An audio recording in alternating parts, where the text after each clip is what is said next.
And welcome back to Alpha Day Trading. If this is your first time inside the Alpha Day Trading community, please take a moment to actually leave us a message inside the chat. Myself, other mentors, leaders, and other members inside the community would actually like to take a second to welcome you to the team. Yes, this is a pre-recorded video, so no, I do not wear the same polo every single day. Maybe I do, maybe I don't. You'll never know. And again, I just wanted to take a moment to welcome you to the team if you are new. And if you ever have any questions, comments, or concerns, please don't hesitate to let us know. That's what we're here for. Now, if you guys ever notice any issues whatsoever with the community, simply refresh your browser and that will fix almost every issue. If you notice any issues with the stream quality, scroll down to the lower right-hand side of the stream, click the settings icon and actually set it from auto to 720 or to 1080p, and that will permanently set your quality so you'll never have any issues with the live stream.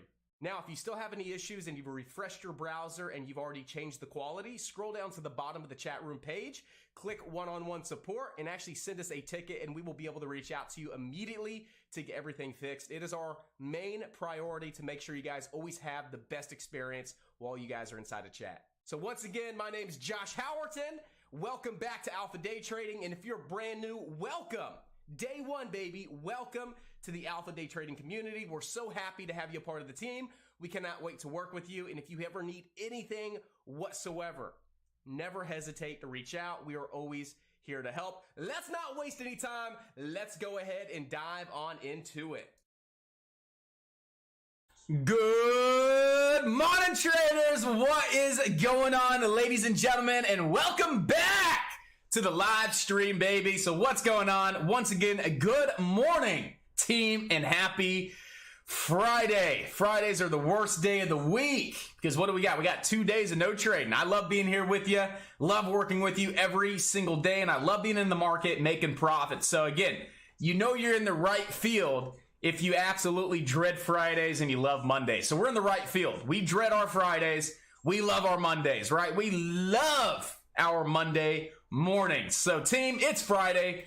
Let's end the week on a strong note and let's end the week on a profitable note. So right now, as we know, team, Fridays are the toughest trading days of the week. Lack of press releases, lack of news, lack of volume, lack of activity in the market, right? There's just not a lot typically going on historically in the market on Fridays, right? It's like 90% of the time, Fridays are hot for the first hour, maybe hour and a half, and then it really settles down and dies on off, and we lose a lot of that volume, right? Yeah, maybe 10% of the time, the market's hot over lunch, the market's hot in power hour on Fridays, but again, 90% of the time, we know Fridays are going to be the toughest days because we don't have a lot of volume, we don't have a lot of activity in the market. So what do? We come in, we take our trades, we make our money, we get out of the market, we enjoy our weekend, and we come back fired up for Money Monday after we end our week on a positive and on a strong note. So with that being said,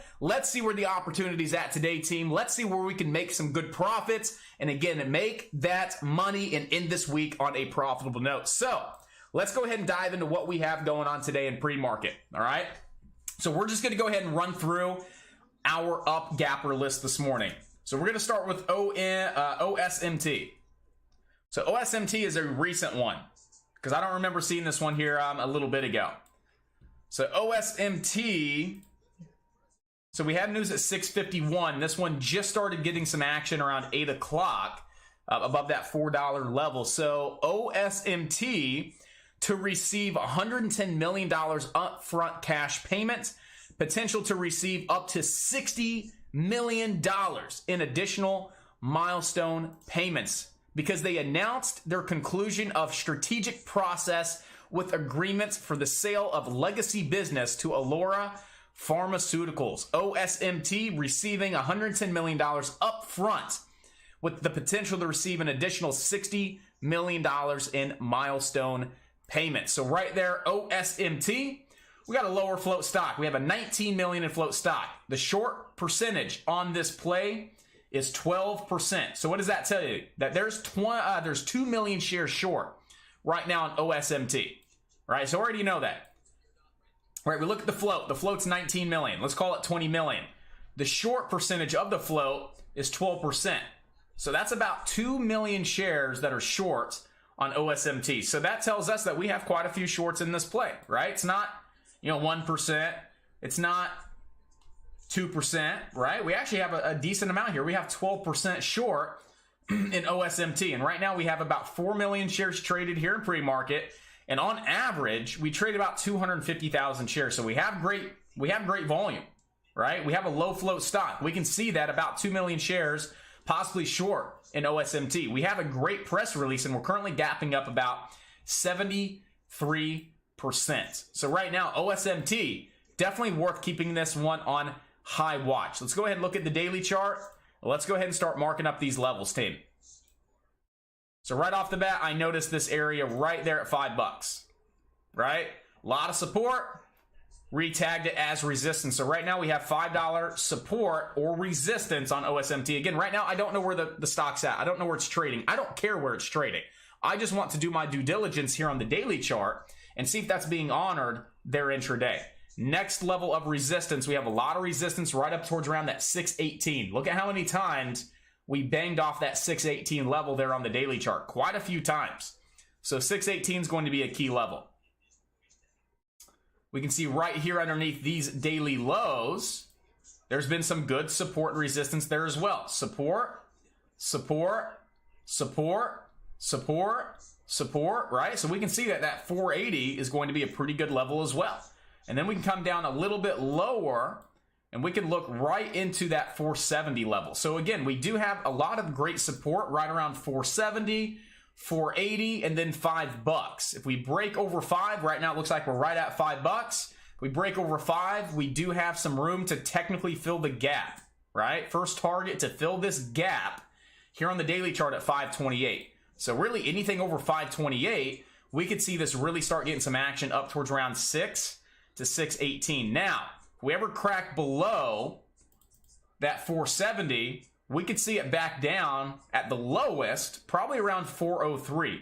A lot of support there on the daily, a lot of resistance, but we have to be mindful that our 200-day moving average is right there at 440, and traders respect that 200-day moving average as support and as resistance. So again, before we start really moving down to 4, if we start moving on down, we may see this bounce right around that 200-day moving average. So these are the levels that we have marked up, right? Now let's go ahead and jump over to the intraday chart and see if they're being honored.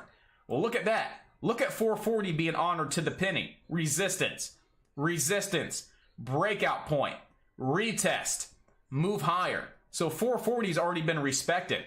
470 was respected, right? This $5 mark is being respected. And we can see down here towards around that $4 level, we're actually looking at 388. All right, so right now, again, we have some pretty good support back down towards around 440 if we ever start selling on off, if we can't break above $5. Now, if we ever crack below that 440, we could definitely see it back down towards around 388. So right now, I'm looking at 470 being the next level that we hold on up. 470 is a level on the daily chart. 470 is a level here intraday. It was that spiking high. So if we ever start to pull back off these highs, back down to 470, that may be a good level to go ahead and go long at. If we can't hold above 470, we do have room back down towards around that 440, and that's going to be our best level of support. Not only intraday price action here in pre-market, but on the daily chart as well, that 200-day moving average. If we ever break over that 5 to 506, again, we have room to fill the gap up towards around 528. Anything over 528, that's when we have a lot of room all the way up towards around $6.18. All right, that's what we got going on there with OSMT. Excuse me. Next, we're just going to go through these one by one. FFHL. FFHL was getting some action last night. But right now, we just don't really have the attention here, right? We have about 1 million shares traded. On average, it trades 40,000 shares. But if we look at this in comparison to other stocks, look, PIRS is trading 8 million shares. SPCE is trading 10. GRVI is trading 3. And OSMT is trading 5. So if we look at these 5 tickers, FFHL is actually trading the least amount of volume so far in pre-market. However, it is trading above the average daily volume, but we can see between those 5 stocks that we just named off that this has the least amount of activity, the least amount of attention, the least amount of volume. Does that mean we need to discredit it? No. But that means out of the gate, I'm going to be more prone to look at like OSMT, SPCE, and PIRS, as that's where the activity is. That's where the volume's at right now. But FFHL, again, we have some press release here. So they reported Q1 EPS and sales results were up year over year. So again, it's just they're reporting their Q1 EPS. So again, could we see a lot of hype here on FFHL? Absolutely. Could we see it dump on off because this is the stock that doesn't have all of the attention? Absolutely. So this is going to be one of my back burner sleeper plays. Why is it a back burner sleeper play? Well, it is trading well above its average daily volume, number 1. Number 2, it has news. Number 3, it is gapping up 58%. And number 4, the biggest reason that I'm adding this as a back burner sleeper play is what reason? We actually talked about this the other day on LOOP. LOOP had the same exact kind of criteria. It was gapping up, right? It was trading above the average daily volume, but it wasn't the biggest volume leader in pre-market. And what was the other piece of criteria that we noticed that classified it as a back burner sleeper play? What is it, team?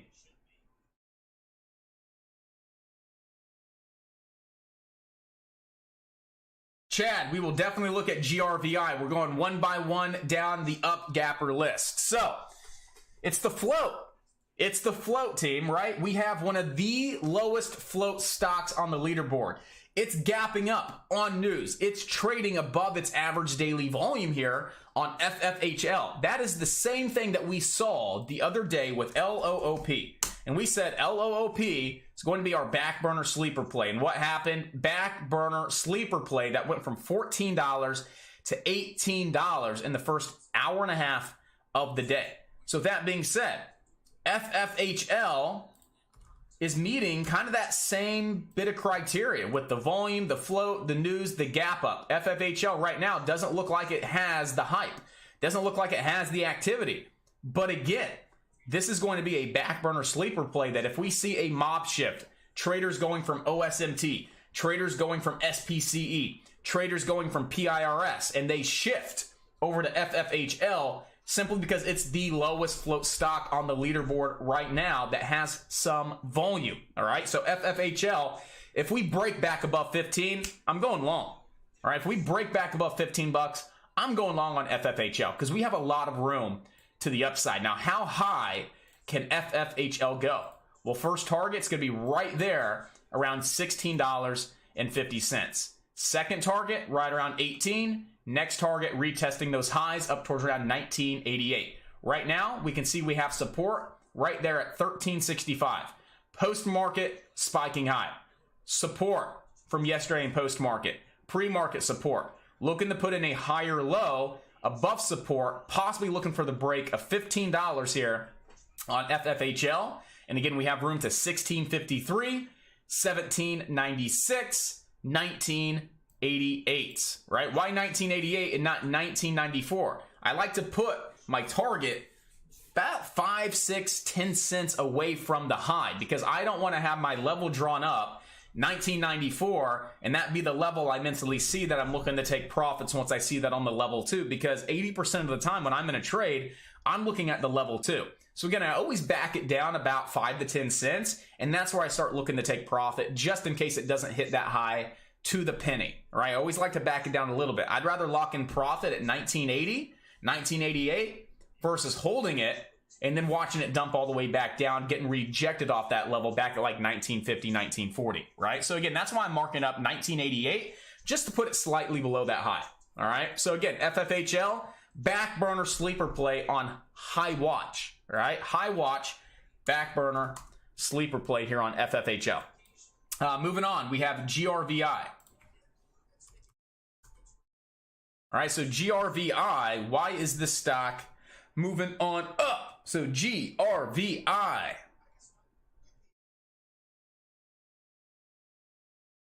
So the company issued a public offering on Thursday. The stock ended its first day of trading at $5.60 a share. Oh, so new IPO stock.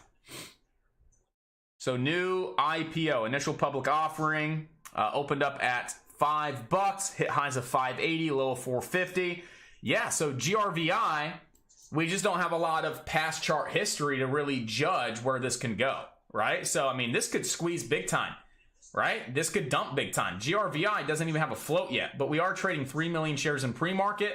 Yesterday's volume was 5.7, so it looks like we'll definitely exceed the trading volume of yesterday here on GRVI. So again, these new IPO stocks are risky, guys. They move big. Again, this went from 450 to 580 yesterday, and it was a little choppy, as we can see. But right now, we have some really nice action here on GRVI. GRVI, we have room to $8.59 right off these pre-market highs, and support is going to be back down off those pre-market lows of $6.81. If we ever crack below $6.81, we could definitely see it back down towards around $6. And then if we ever crack below $6, back down towards around $5. Now, if we ever break over that $8.89, we could see this straight up towards around $10 here on GRVI. Right now, we could also throw an uptrend on the play. Look at the uptrend. We have one big uptrend here on GRVI. So with that being said, if we pull back to the uptrend and we hold it, we could see that bounce for that nice big break over that 875, 889 for the big run up towards around $10. So GRVI, again, IPO yesterday, right now gapping up from 560 to 758. It is gapping up about 34%, and we're trading 3.7 million shares. So GRVI is definitely something I want to keep on high watch as well. Honestly, GRVI is probably going to be my #1 watch out of the gate, right? Why not OSMT? I think GRVI can run bigger. I think we can see a $1, $2 move really quick compared to OSMT, right? OSMT, we can see a nice little 25, 50 cent move, maybe a $1 move. But GRVI, I think we can see bigger movement out of this play. Again, maybe $2 to $3 all the way up towards around $10. So GRVI is going to be my #1 watch right out of the gate. We also have IKNX. IKNX. 95,000 shares traded. It's the lowest float stock on the leaderboard. It's 600,000 in float. So we'll just kind of keep this on radar. Nothing I'm really going to talk about right now. We had a lot of volume from that 1775 all the way back down to $14. That's where the volume's coming in. And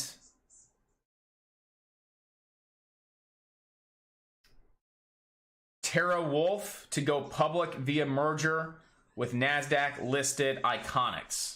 All right, so we have TeraWulf is going public via a merger with Iconics. So we'll keep this one on watch. IKNX, again, I think we have better opportunity out there. SPCE, we were talking about this one on TikTok.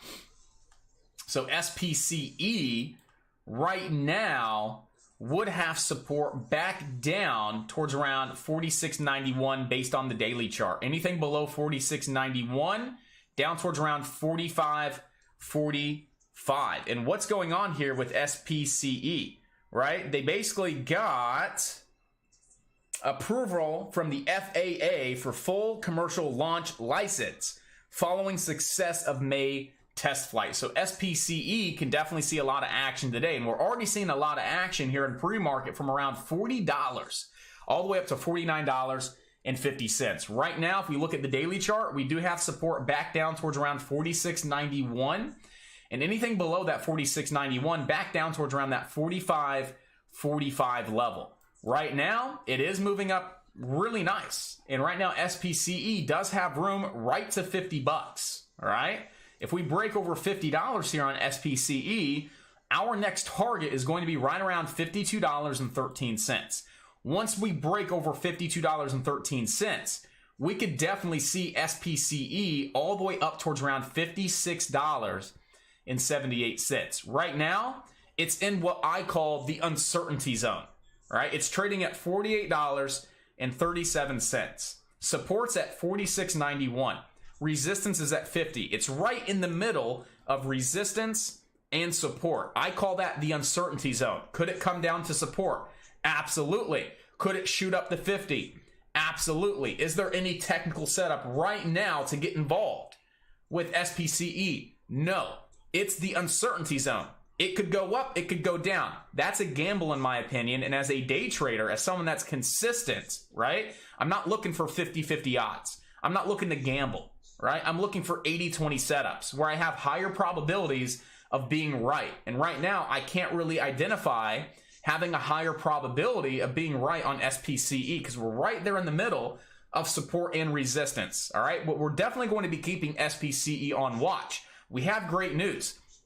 SPCE is gapping up about $8 this morning, and we have room to run another about $8 to the upside to our top target of $56.78. So SPC is definitely going to be kept on high watch today. And then we have PIRS. PIRS was my $600 winner here in pre-market. And I actually alerted this to you guys this morning, right at 7:22. If you go type in PIRS to the ticker search field, right at 7:22, I'm alerting the stock right here. And it says, keep PIRS on high watch for the ascending triangle breakout over $5.25. I'm averaging in right here after I make that alert. So I'm in,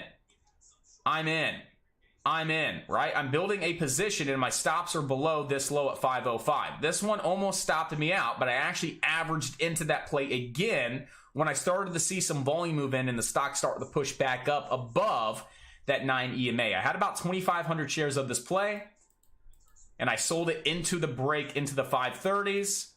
I bought a little bit more right here for the bounce. I took it for about 5 cents. It was only like a $60 trade, and I'm glad I got out when I did because the stock came back down to my entry. So again, we alerted this play for that ascending triangle formation. I personally was taking this trade. I sold it up over the highs. I bought the dip. I sold it into that quick little pop back up to the 530s. I was able to lock in about $675.44 this morning on PIRS, taking me to about $450 on the day. Now, I did have a losing trade, all right? So I did have a losing trade on MRIN. So I came into the market this morning and I noticed MRIN, and I was on a 15-minute chart on MRIN. I was looking at the 15-minute chart here. And so I was actually taking MRIN off of the trend line. So I noticed the trend line from pre-market yesterday connecting to lows of yesterday, and I noticed this bounce here. Notice the bounce. I noticed it came back down, and when I noticed it, it was right at 7 o'clock, right off the trend line. I caught this move right around 305. So I was in MRIN around a 305. I was looking for the nice big bounce back up, and this one actually came down and stopped me out. All right, so I ended up getting stopped out on this play. I got shaken out right here around the trend line, which caused about a $225.22 loss, which is okay, right? This is the beauty about trading. Keep your losses small. Keep your losses tight. If you're on the wrong side of the trade and you realize you're on the wrong side, get out. I lost $225. It's okay. But I came back and I was able to make $675 on PIRS. So I am 50% win rate today. I lost on MRIN. I won on PIRS, and I'm still up $450, all because I'm really good at managing my risk. So number one thing that new traders need to focus on, if you're a newer trader and you're here on the stream or you're here over on TikTok, you're a newer trader, you have to get great. You have to be exceptional at managing your risk. 90% of your job as a day trader is risk management and capital preservation.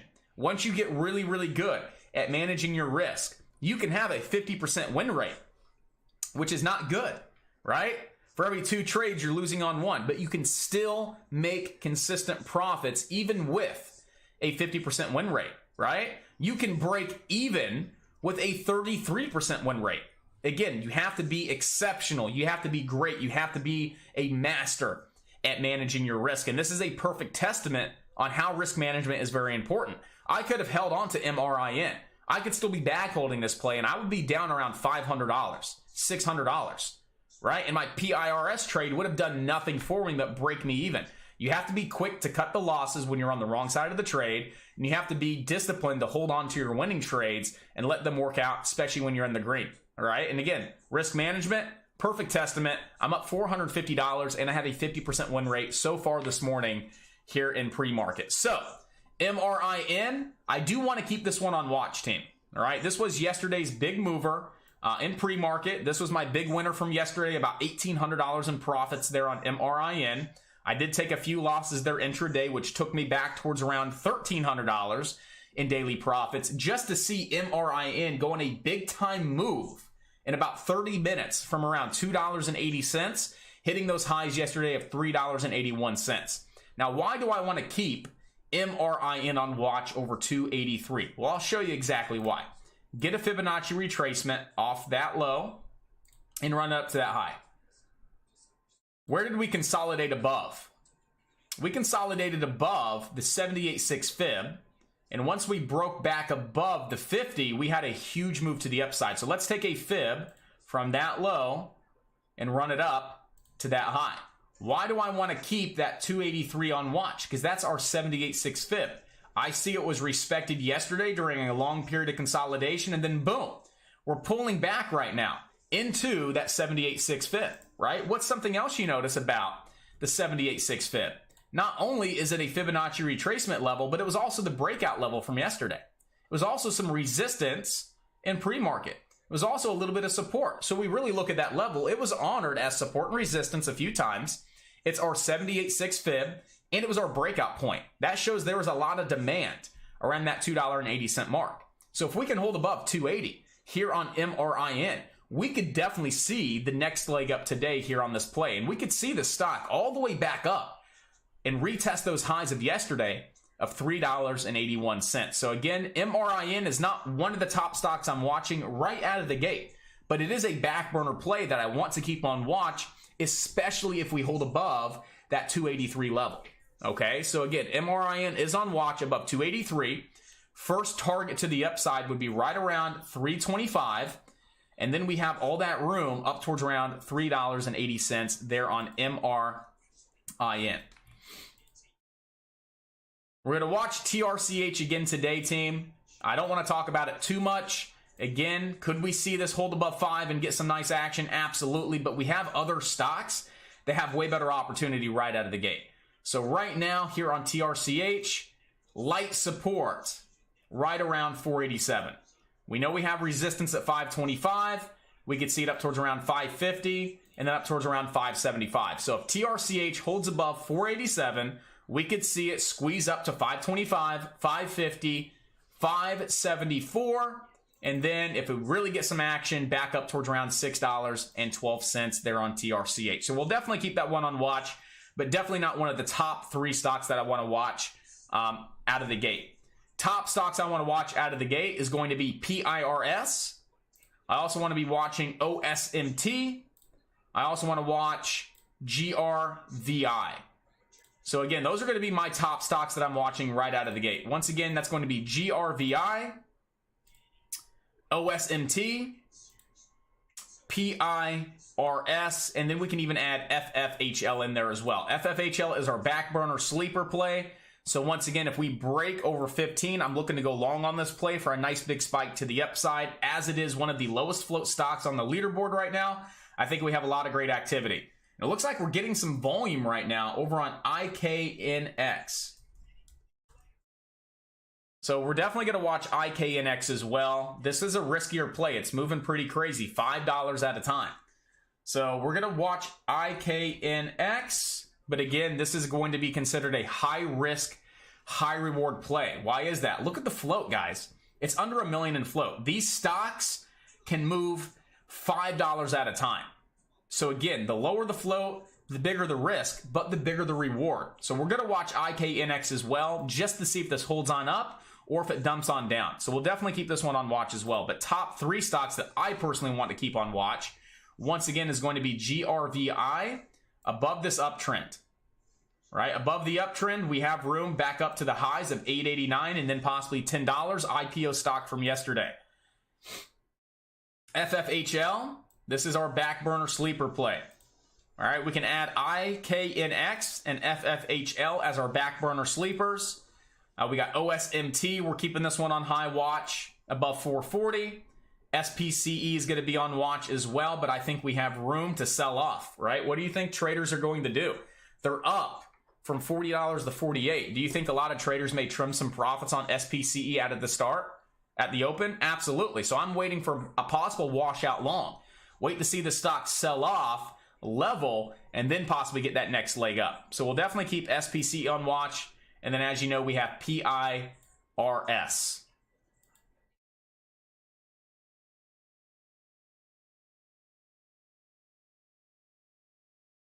MRIN above 280. GRAY, if this one ever starts dipping back below $5 today into the 490s, I will be closing out of that swing trade. But right now, out of the start, Nathan, absolutely. You are very welcome. Again, all this may be repetitive. You may already know the stocks that are moving and the levels. But again, you may come into the stream and we may talk about a ticker that you're like, oh, that wasn't even on my watch list. Oh, this is why it's moving up. Here are the levels. Nice, right? You're getting more prepared for the day, and it's only reaffirming and revalidating maybe some of your levels and your technicals that you have marked up for the day. Getting just a second recommendation on what you're looking at. So I think out of the gate, I'm going to be watching GRVI out of the gate. GRVI is going to be the #1 stock that I am focused on right out of the gate. And we have about 30 seconds to go. GRVI, again, #1 stock that I'm watching.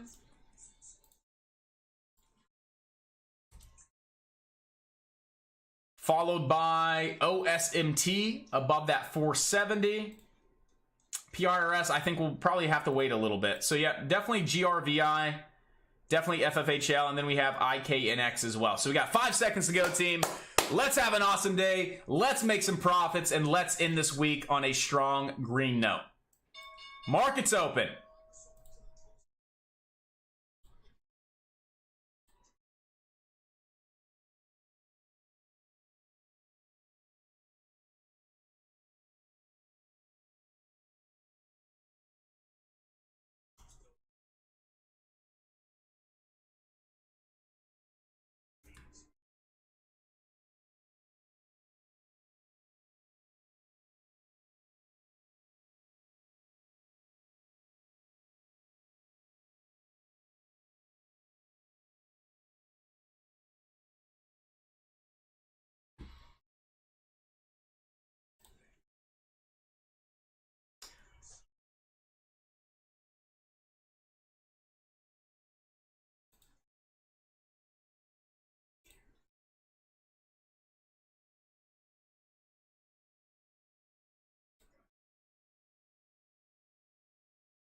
So there's GRVI right off the trend line, team. So if you guys nailed that 720 entry, awesome job. That's why we do this every single morning. That's why we do this every single morning, right? You guys had a beautiful entry off the trend line. Look at that. Solid, open, squeeze. GRVI is now getting halted, team. Now getting halted on GRVI. DBDB says, I nailed it. Thanks, Josh. Let's go. That's what I'm talking about. Someone taking the trade, someone making money. GRVI currently up. Woo! 85 cents a share, baby. Let's go. That's money, and you're in a halt. So DBDB, what is your game plan once the stock goes live? And we got Josh nailing it as well. Ow! That's what I'm talking about. So my game plan out of the halt would be take half and put stops below 8. That's how I would do it. If the stock gaps up, which is what we want to see, my goal would be to take half once the stock unhalts and gaps up. Hopefully it gaps up, right? That's the idea and the goal behind the halt. And then putting those stops below $8 at, say, $7.90.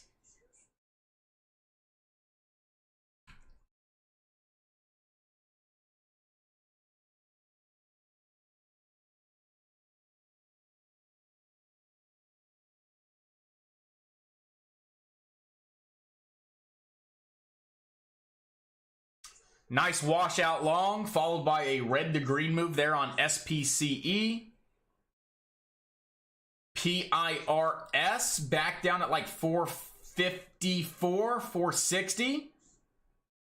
I may be looking for a nice big bounce there.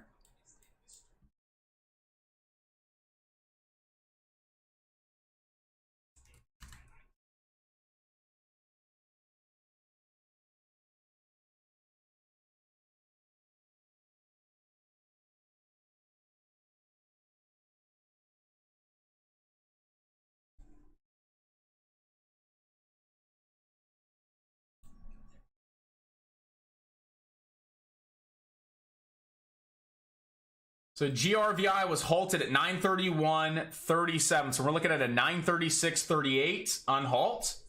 And honestly, what I'd be looking at on GRVI is for the gap up, the pullback into that 806, 807 level for the next leg up to the highs. 850 to 880.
So I'm looking for the break of 1365 on FFHL. Remember, that was the back burner low float sleeper play. I jumped in over 13 at 1312.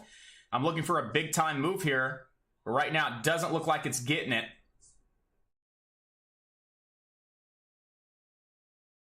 FFHL.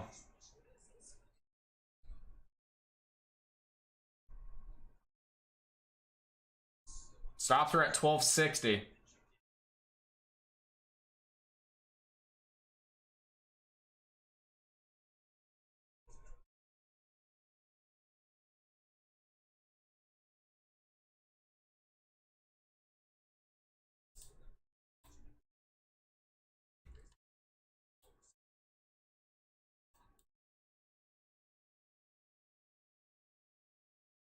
Yeah, the bounce did look promising on FFHL. We had RSI, double bottom. I saw the beautiful W here. Even though it was a lower low technically on the chart, we had a little bit of increased here on the RSI. And we had the volume confirmation off the decreasing volume. So we had that quick little decreasing volume pullback out of the gate. We had that nice big green candle. That's why I was taking it over 13, looking for that move up to 14. It just didn't work on out. I like the bounce plays, right? I like the volume, the increase in volume, the RSI. It looked okay. And it still looks okay. But I had to go ahead and cut that because I was not willing to take a big risk. So right now, we're getting ready to go live here on GRVI. Gap up. Take some profits if you guys are in.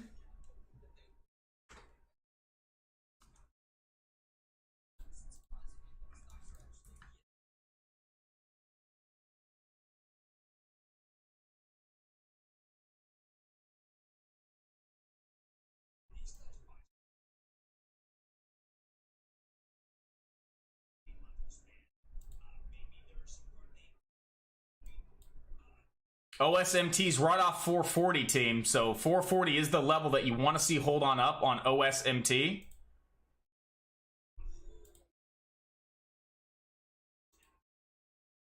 GRVI, I'd be scaling out over 9. You have room to 10, but I would be scaling out over $9 on GRVI.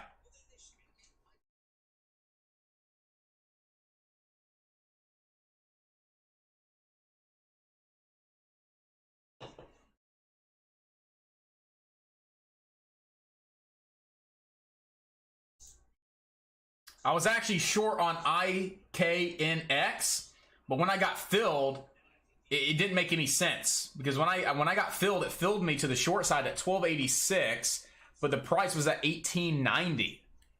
So I didn't understand how I got filled at that price. So I went ahead and cut it for a $157 loss there on IKNX. And that was the short I was looking for off the rejection of that $19 mark. So it would have been a great short, but I don't know how it filled me at 1786. And that's why I went ahead and cut it there on IKNX.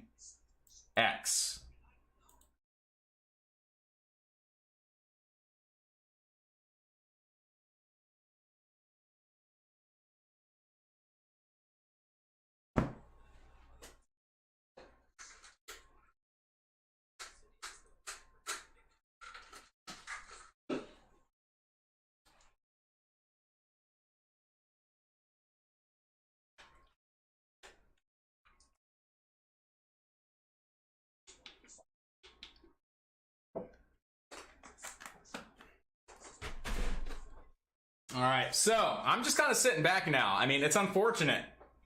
You know, I took that IKNX short. The short worked, but the fill that I got filled at didn't make any sense. And I was like, you know what? I just have to walk away. FFHL looked promising, but I did give about 500 bucks back on FFHL as it just popped and then dumped right after that. So with that being said, you know, I'm back down about 200 bucks on the day. But the nice thing is we're only 9 minutes into the market, so there's still a lot of great opportunity. You got GRVI with a flag. Well, it was trying to flag there.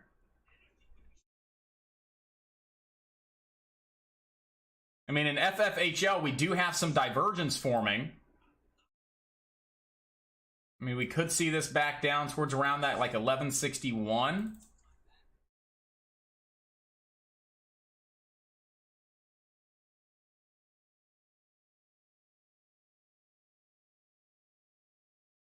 OSMT's giving a lot back right now, team. SPCE giving a lot back. But the nice thing about SPCE is we could see a bounce at 45.45 there on SPCE. PIRS isn't doing anything right now. MRIN is just really, really choppy. TRCH. So, yeah, I mean, we're right on the right plays. I mean, right now, our number one watch is GRVI.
ALF wasn't that like a mid-candle breakout play from the other day? Yep, and ALF.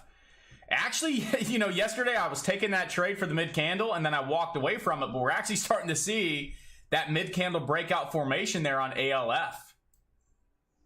So when did this actually get movement yesterday? Because yesterday I was in this trade right out of the gate down here. I got stopped out, and then it actually started squeezing on up.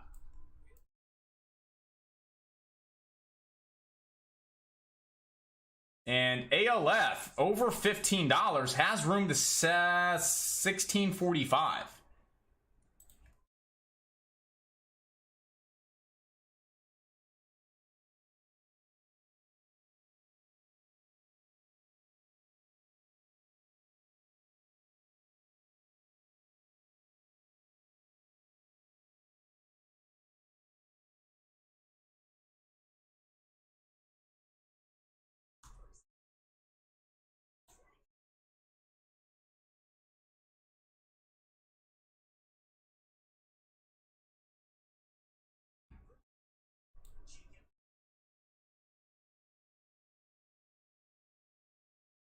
New high a day on ALF, looking like it's going to get a new high a day here.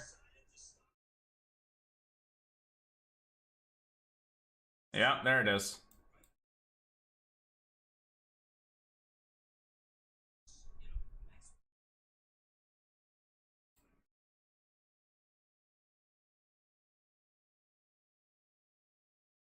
Choppy McChoppers.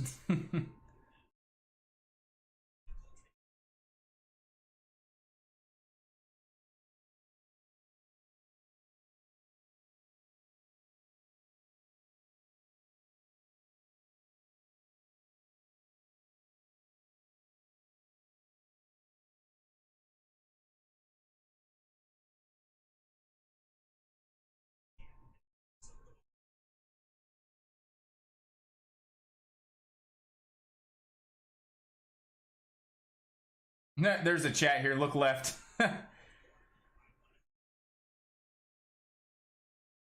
Yeah, you guys can jump over to YouTube.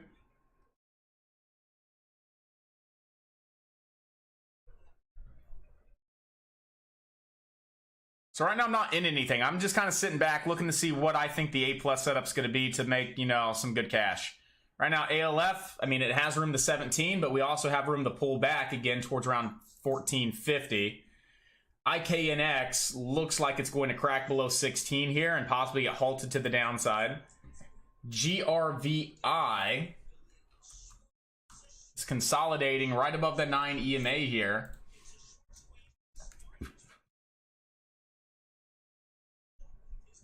We do have volume starting to move in a little bit. Support is at 864. It's tempting because GRVI looks like we could definitely pop back above 9 and get that next leg up to 10. It is consolidating really nice right here, so I'm going to take a starter. Just a small little position to see if it actually pops off the 9 EMA. I mean, that is our first pullback. I mean, nice big move. Flagging right above the 9 EMA. Looking to see if we actually get some volume to move on in for the next leg up on GRVI.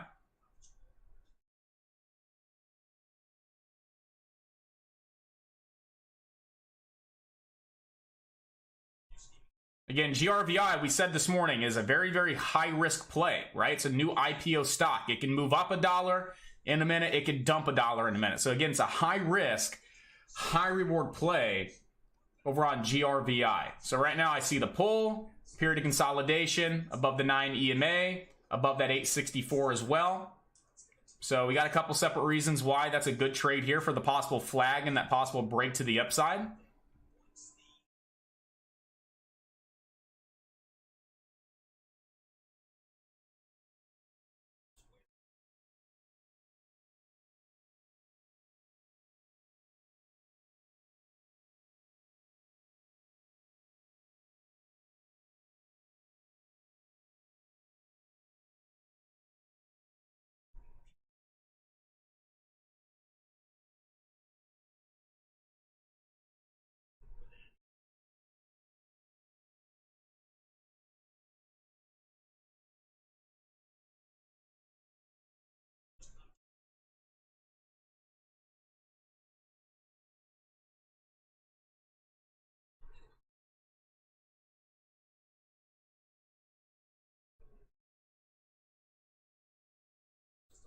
So GRVI is failing. Now you got FFHL trying to get a leg up. So right now it's still a little scattered across the board. I mean, ALF once again did pull right back down to that 1459-ish.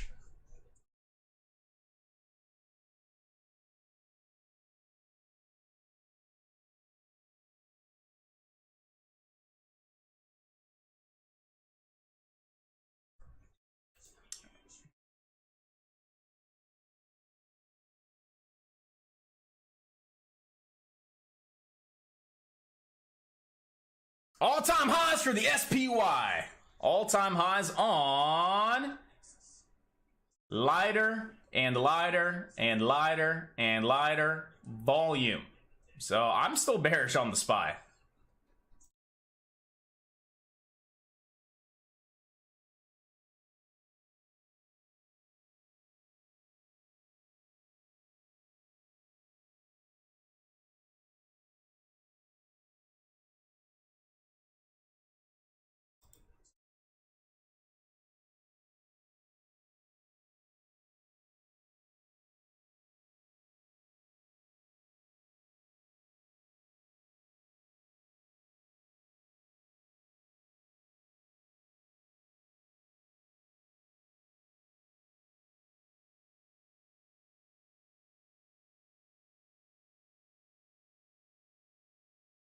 So I'm still holding GRVI.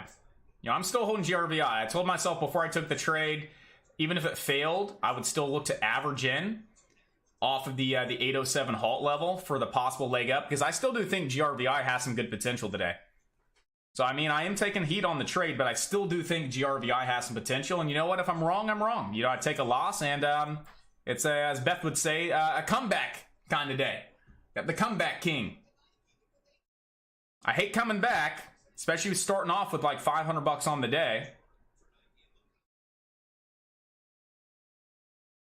But I mean, I saw a good setup on GRVI. I took it.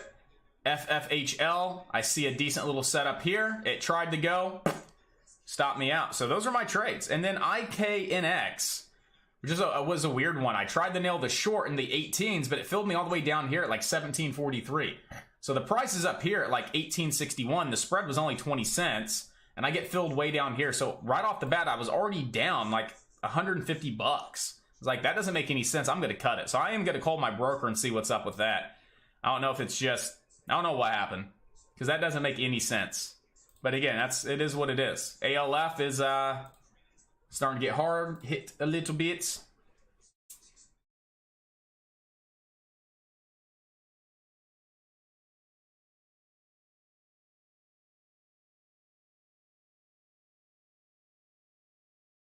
And then FFHL does show some potential to get the next leg up. We do have RSI grinding to the upside, right? We see some divergence here with FFHL. So FFHL could definitely get that next leg up into the VWAP.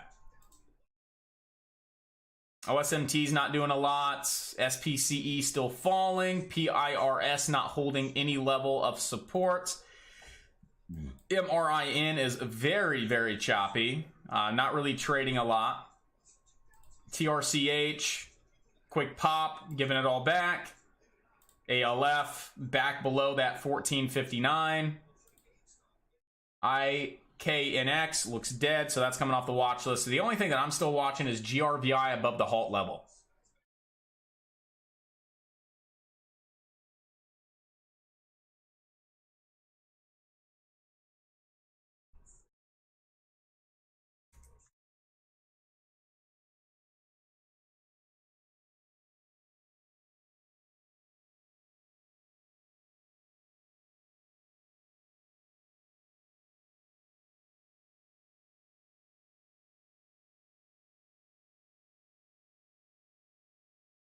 And GRVI is just not wanting to hold on up. But again, I feel like the second I take the loss is the second we see it pop.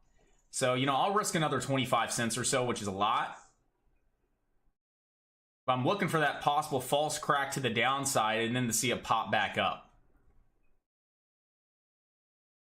So I'm going to give it just a little bit more. I'm taking a big loss on the trade.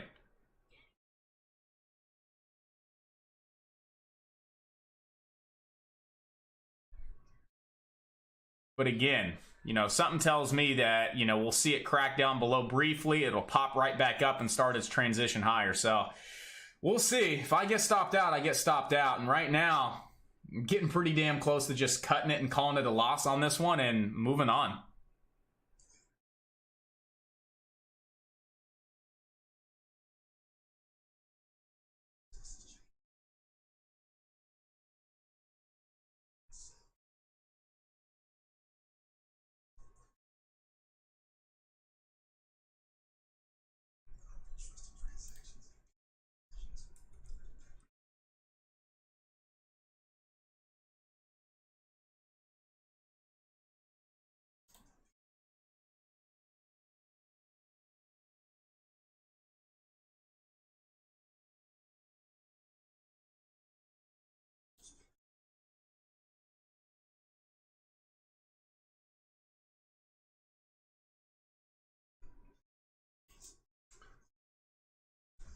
Right now, I'm not seeing any hope for it.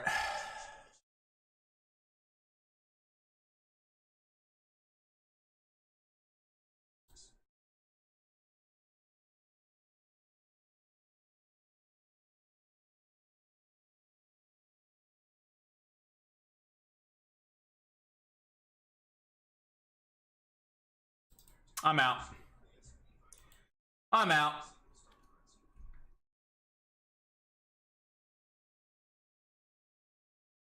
That was a bad trade. We'll call it how it is. That was a bad trade on my part.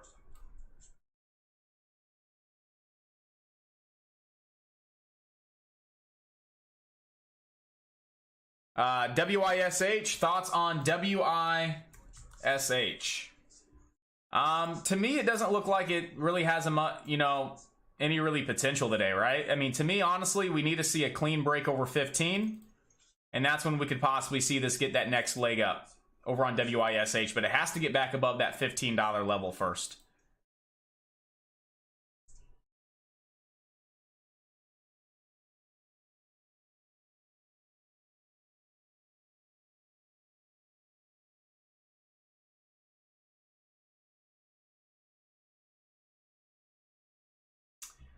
So yeah, ALF has room all the way to that, boom, right there, 1650. So right as we're talking about it, ALF get some nice action to the upside.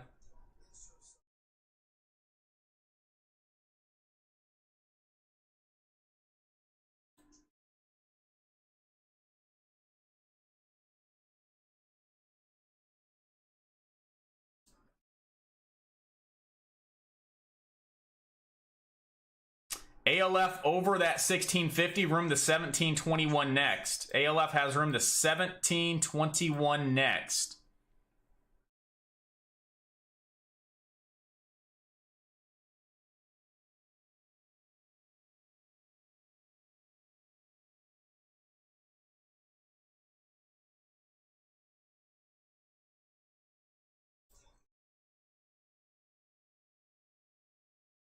Maybe like a 1540 dip buy.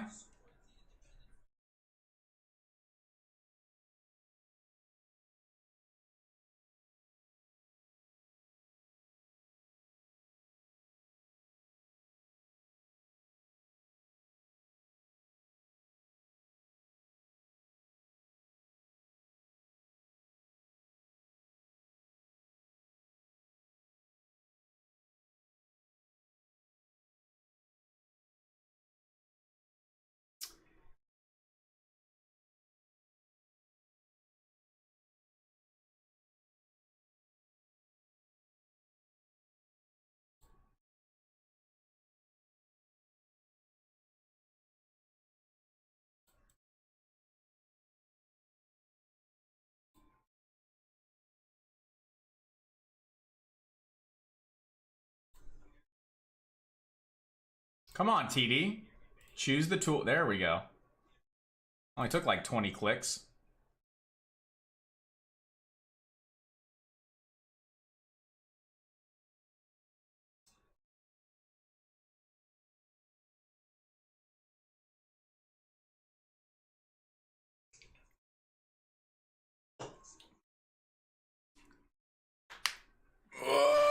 And just so you guys know, I'm going to be bringing you over to our private YouTube stream link for the rest of the day, team. For the scanners, you can chat a little bit if you want. We are doing some back-end stuff over the weekend, so the chat room will be down all weekend. You will not be able to log in or even access the website today around noon until probably Sunday evening, as we're transferring everything on over, and we're starting some new work on the back end as well for you guys in regards to the functionality. So I want to let you know, if you try and come back at like 2, I will be dropping that link for you guys so you can still get access to the scanners over on YouTube, as the chat room page will be down.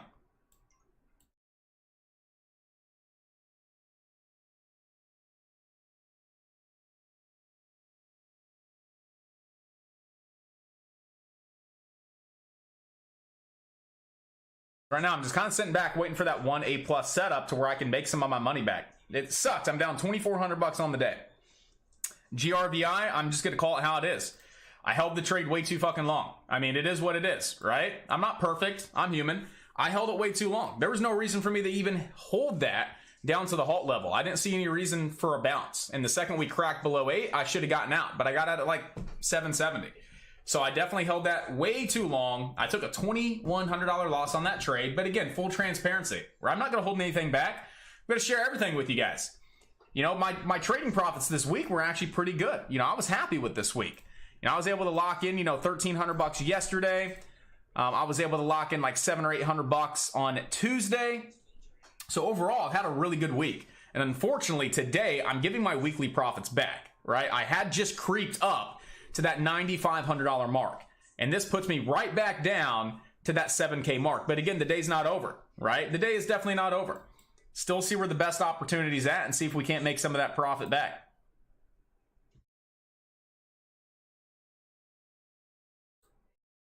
So right now I'm down about $2,400 on the day, still sitting back looking for a good setup here to see if we can't kind of dig out of that hole. I always hate digging out of the hole, especially when you're up 450 on the day and that's just a solid base hit day, and then you come into a one trade that didn't really make any sense as far as the entry. You come in, take an FFHL trade just a little too early, and then it pops, which it is what it is. The timing was off. And then GRVI, I think a lot of that was just, the frustration between those two trades. In all reality, to be honest with you, I think I was just a little frustrated on the bad fill, and I was a little frustrated on FFHL by the time I got out at $500, wiping me out, putting me down like $300. And I think that's what caused a little bit of me to just kind of like hold that trade a little too long, hoping for the pop back up. And again, it was just the wrong mindset to be in. But it happens, right? Every now and then we notice these things. I could be discouraged, could be punching my monitor, could be pissed off, but it is what it is, right? It is what it is.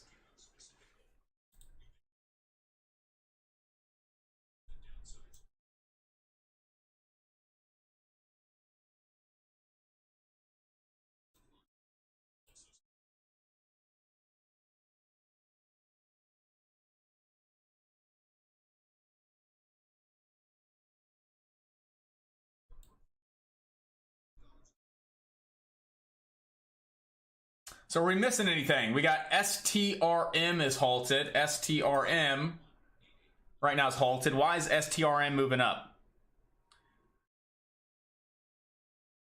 So last press release we have was like 616. We're on STRM. STRM is a 36 million in float stock. Never really trades any volume. Right now we're halted on 300,000 shares traded. So right now STRM halted to the upside, but again, there's no reason for this to be halted, so I don't really trust it too much.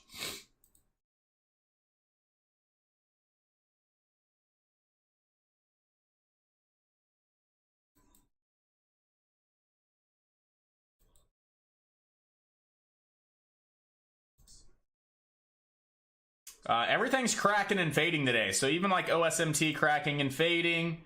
SPCE, again, we expected to see some profit taking as the stock's gapping up 15%. PIRS, that stock giving everything back. MRIN, that stock not looking like it's going to do too much. It's very choppy. TRCH, same thing. So I'm just cleaning up the watch list right now is all. We look really bearish on AMC. So if you guys were asking about AMC, it looks really, really bearish. So we'll have to keep this on watch in the next week as well to see what our short-term price targets are.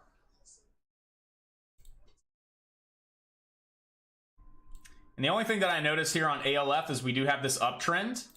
And I'm going to draw a fib off the first move higher and see where the pullback was at. And the pullback was right to that 38.2 fib. Coming off that low, running it up to this high. And see if we cannot gauge a pullback. As far as where could this come down to? Well, definitely that 1621 level, right off those lows. And then I was liking that 1546. And the reason I liked 1546 before I drew the fib is we had that spiking high, and that was our breakout point. So that shows demand. So if we come cracking all the way back down to that 61.8 fib, which is right around $15.46, we also have the uptrend right in that level as well, which makes that a pretty nice area to possibly get involved with ALF. Right now, it has a lot of momentum to the upside.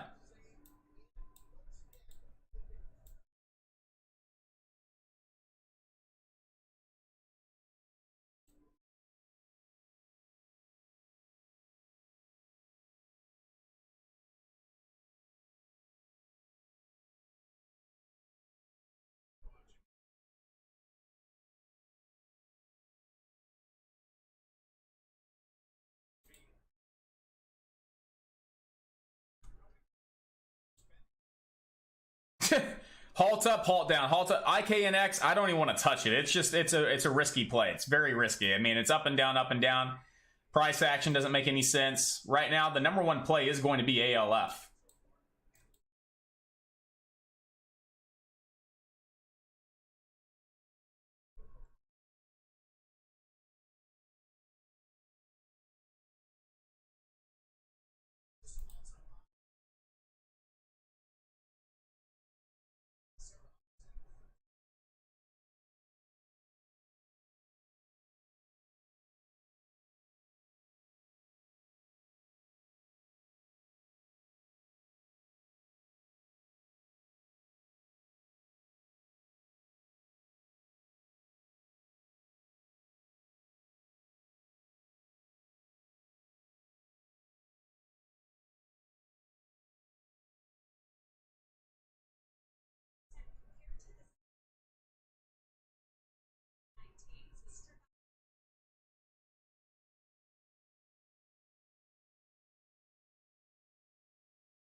So I'm seeing if ALF can come back below that 17 and actually start pulling back here.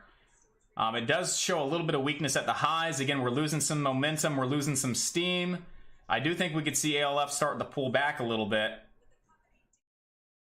But again, I mean, this stock does have a lot of momentum to the upside. It has to crack 17 if we want to start getting that pullback to where maybe I can flip long on the play.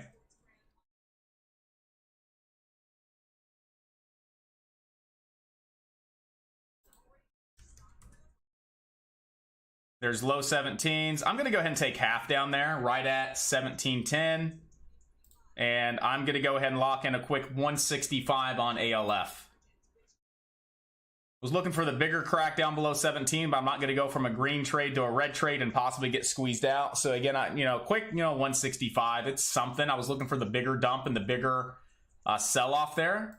But if I see an entry to get back in, I do still think we have some room to the downside here.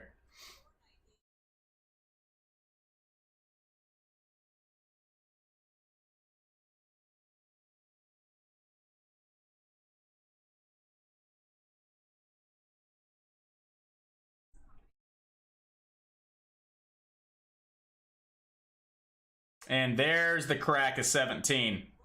There's the big short that I was looking for. But again, 160 bucks better than $0.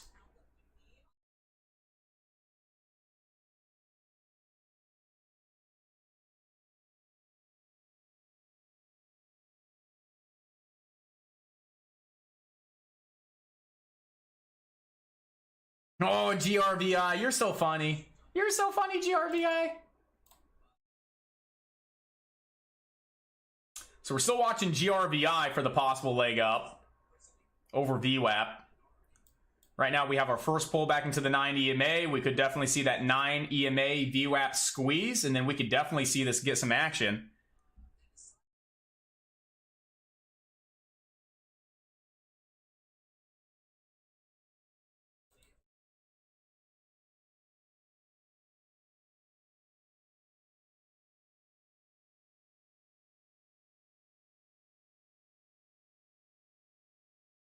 And I'm still waiting on ALF back down off the trend line.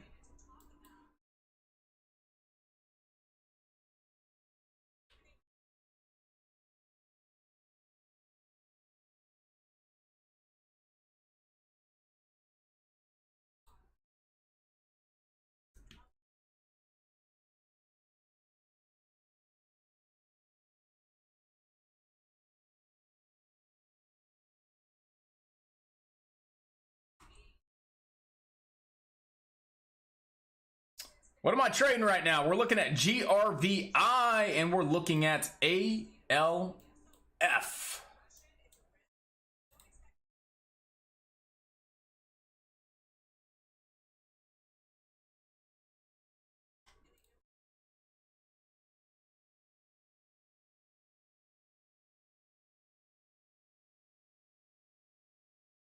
So if we break and clean a clean break over 1767, we could really see ALF get some nice action up towards around $20.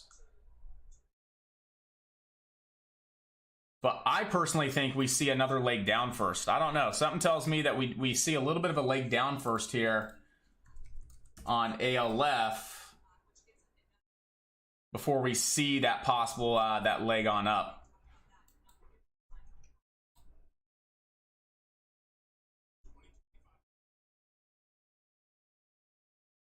But let's see. ALF is doing pretty well. If it breaks clean over 1767 with volume, we can see that nice grind higher. We do have room all the way to 20.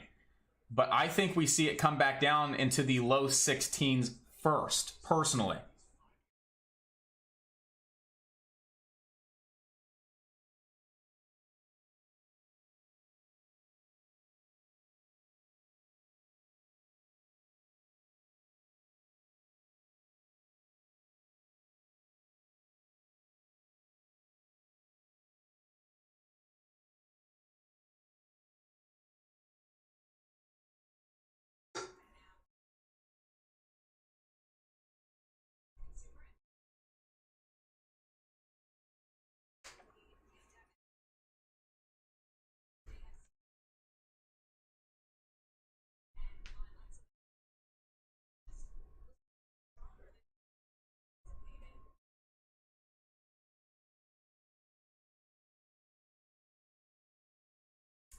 So where's the trade?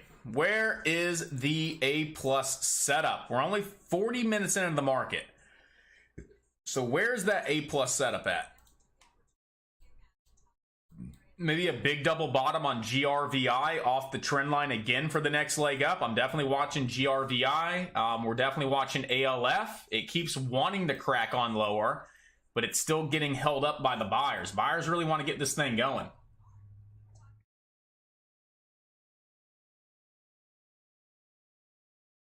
It's like I'm 50-50 because like a part of me thinks it's going to dump, but then I keep seeing the price action prop the stock right back up, which leads me to believe that we actually may see this squeeze for a new high a day here, but it's super risky.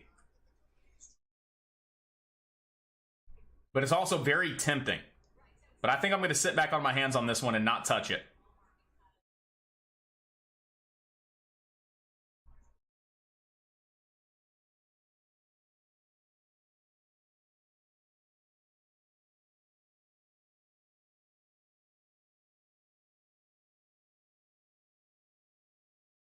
So we got 15 seconds left on this candle. Let's see how we close out here on ALF. ALF is fighting strong to hold 17 here. About 5 seconds left.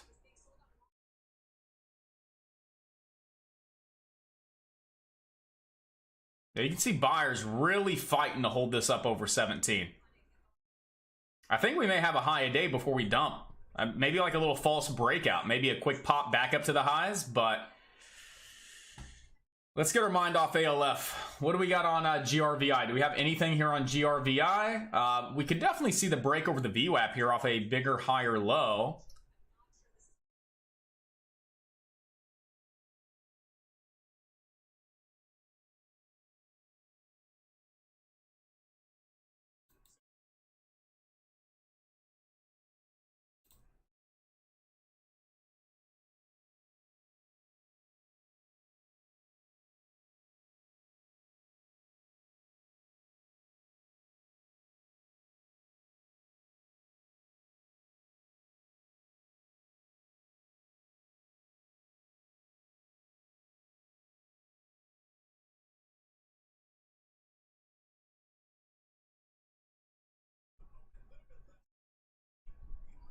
ALF is just all over the place.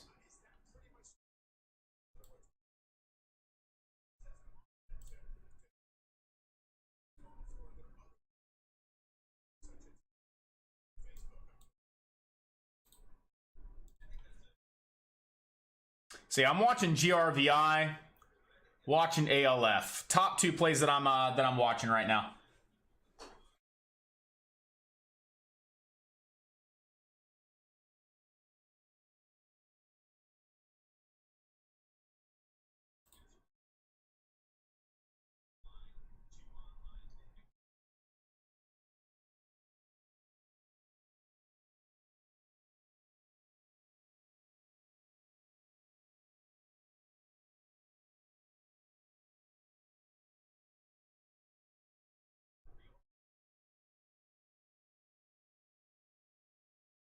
And then just GRVI doesn't have a lot of great volume right now. But yeah, like you said, Jay Nelson, you can throw a downtrend on the play. It's definitely trying the double bottom right there on GRVI, possibly trying to get that leg up over the VWAP here.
So I'm going to have to take half on GRVI at the VWAP, and I'm holding a little bit to see if we pop over the VWAP here on GRVI.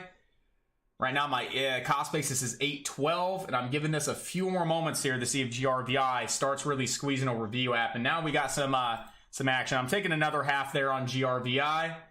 And right now, I'm going to ride this with a stop at break even on my other 625 shares. So we're going to go ahead and stop in the system at 812, 625 shares GRVI. And right now, I'm going to try and ride this real quick. GRVI was the double bottom off the trend line into the second touch of the VWAP. Right now, I was able to grab about $500 of profit, right? I'm back down to $1,700 in the red. So I was at 24. I've been able to squeak back about $700 of profit. And right now, I have about $200 on the table of GRVI with a really low cost basis of 812. So my cost basis is way back down below the VWAP. Don't want to see it back below VWAP. This one does have potential for another maybe, dollar profit, right? So again, I'm going to hold this a little bit longer to see if we get that continuation move on up here on GRVI. But worst case scenario, I still lock in a couple bucks on my first half of my position there.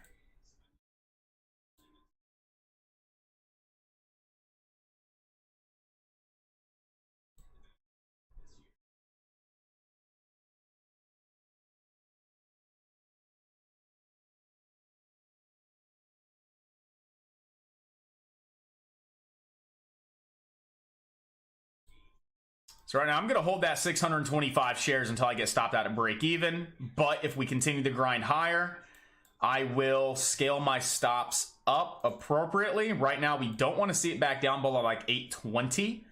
They're on GRVI. So as long as we're above 820, I think we could see that next leg up here back up into the $9 area.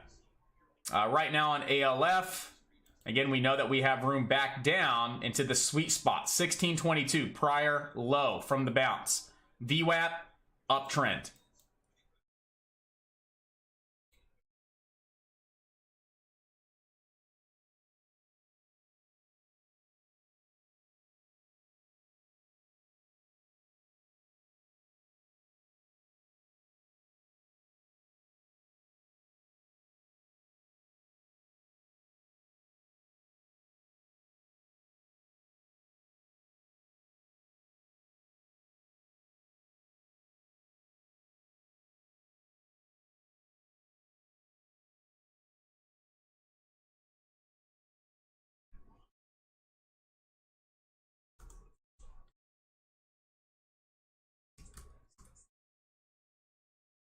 So I'm looking at like a 16-18 dip buy. 16-18, 16-20 dip buy here on ALF. Quick little scalp.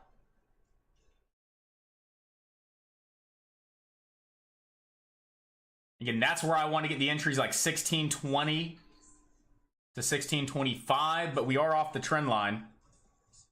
I'm still holding my GRVI trade up towards around $9.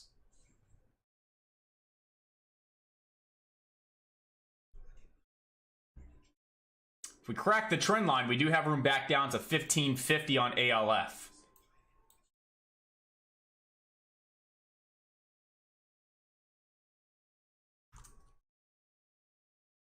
So again, that clean break over that 1490 to 15 bucks is when we really start to see some nice excitement and activity move on in to WISH with room to around $16.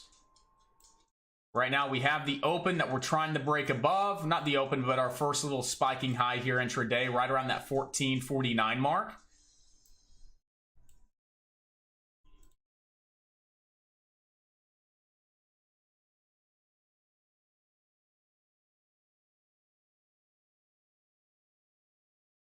We're looking for a higher high over that 858 on GRVI. If we get the higher high with volume, I'm still holding. If not, I'm looking to take profit. And just go ahead and close the position on GRVI. Again, I want to see that higher high here over that 858.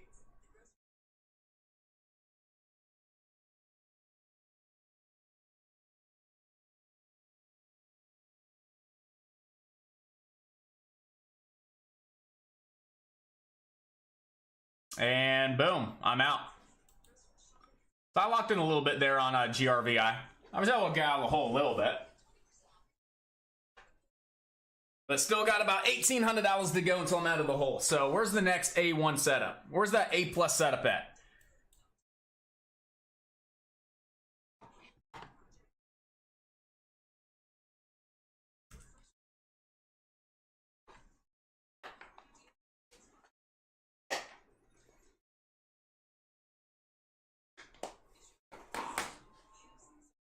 Oh, you guys need scanners. I'm my bad.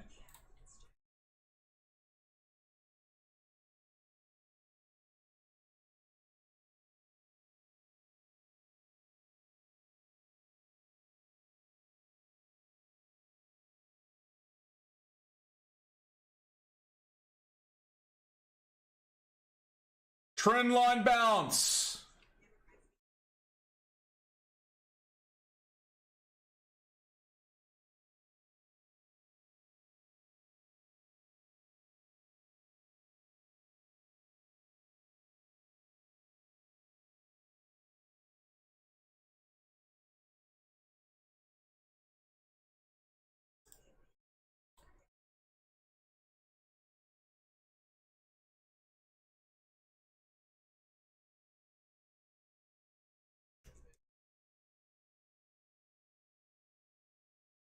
And a new high day, ALF.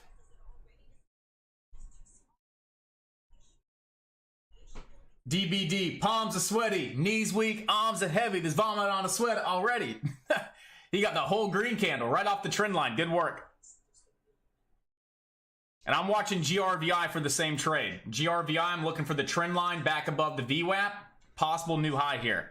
So that's kind of what I'm looking at on GRVI. But right now, ALF. This is where the mob's at. This is where the attention is.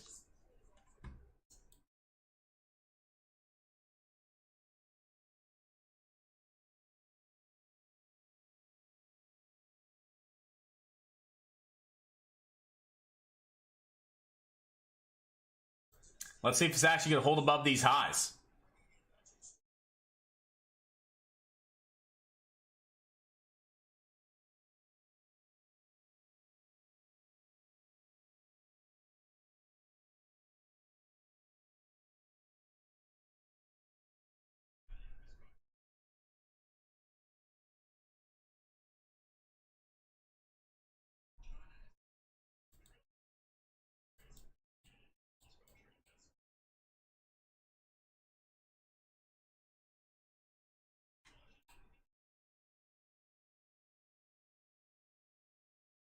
And GRVI may be due for a squeeze here coming on up, team. So GRVI may be due for a nice big squeeze above the VWAP, above the uptrend, and we have the downtrend there as well, right around 850. So a nice clean break over 850 on GRVI. We can definitely start to see that next leg up, right? We got our nice little downtrend right here. We have our uptrend as well. We can definitely see this squeeze and pop as long as we're above the VWAP, which right now is at $8.25. So that's kind of what I'm looking at there on GRVI. And then obviously we have ALF.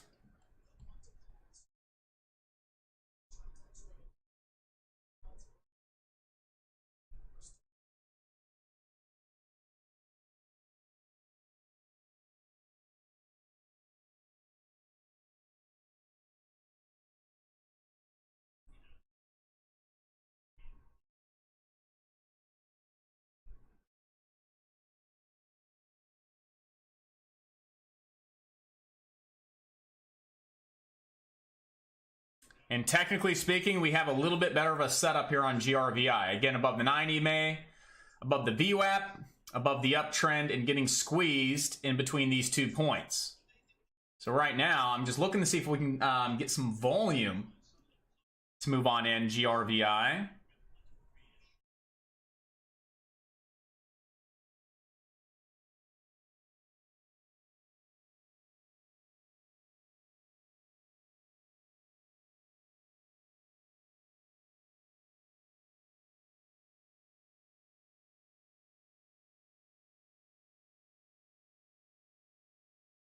Let's see if GRVI actually holds this move. The volume's there, the candle's there. We just need to close above 860. So let's see if this is going to actually be a nice solid close on GRVI. Not a bad close.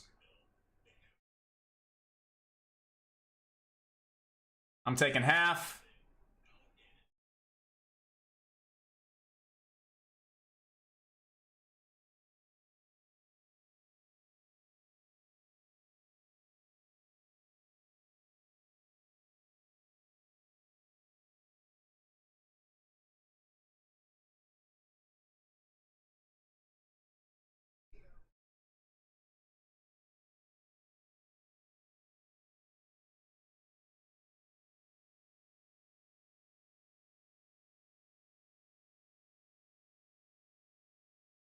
I'm gonna go ahead and take my my $100 there on GRVI.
All right, so I'm still, I mean, I know ALF's moving on up. ALF's doing really well, but I still like GRVI. GRVI has some nice movement to it, but the only thing it could be doing is a little bit of this just big channel.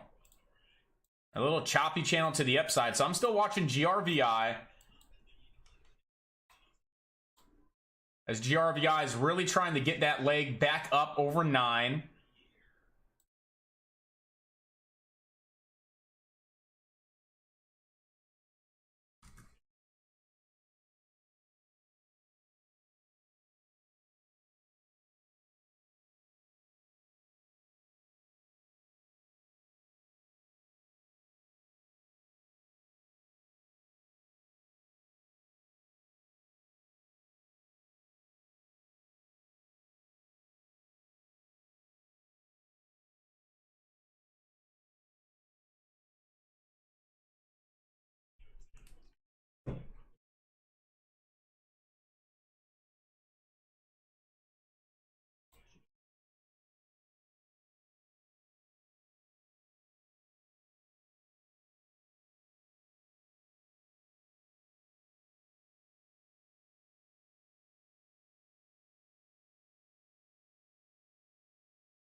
My fills are really, really, really bad today for some reason. Like, my fills are, like, horrendous, and I do not know what's going on. I wonder if I have to update. Last time I had bad fills, it was an update. My fills are, like, god-awful today. Like, just terrible. Now, the ask is at 850, and I'm getting in at 856? I mean, again, it could be as simple as a little update, but that might be a sign to just definitely, you know, stay out of some trades. I mean, you're talking, you know, 6 cents is 6 cents on 1,000 shares. It's $60. It makes a big difference.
SPC isn't doing too bad. SPC back up towards around 50. A break over 50, we could see this up towards around 52.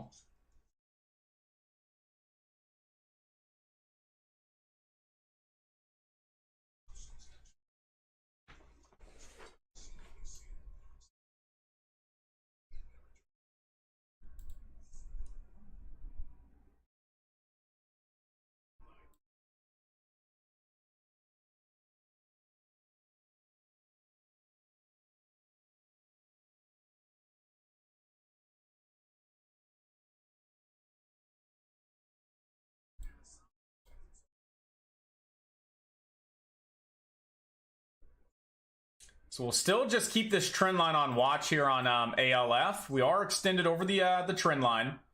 We are overextended off that prior level of resistance. This thing's still slowly grinding to the upside on decreased volume. So again, probably see a pullback coming on up.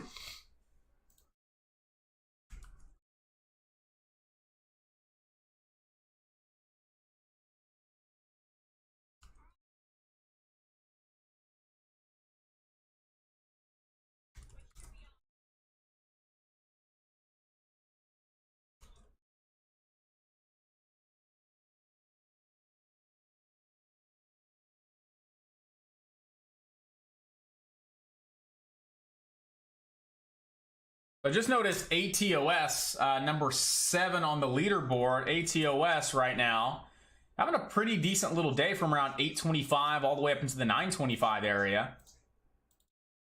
It's been grinding that 9 EMA, grinding the 9 EMA, grinding the 9 EMA.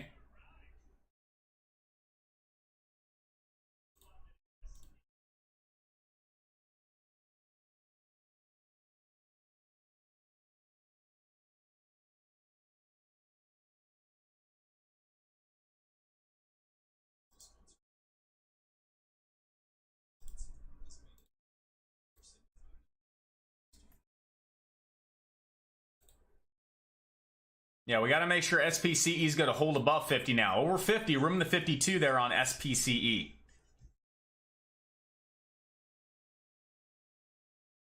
ALF is very, very, very, very overextended. So right now, I'm watching ALF. Again, we're really overextended, but again, I mean, it's slowly and steadily grinding higher.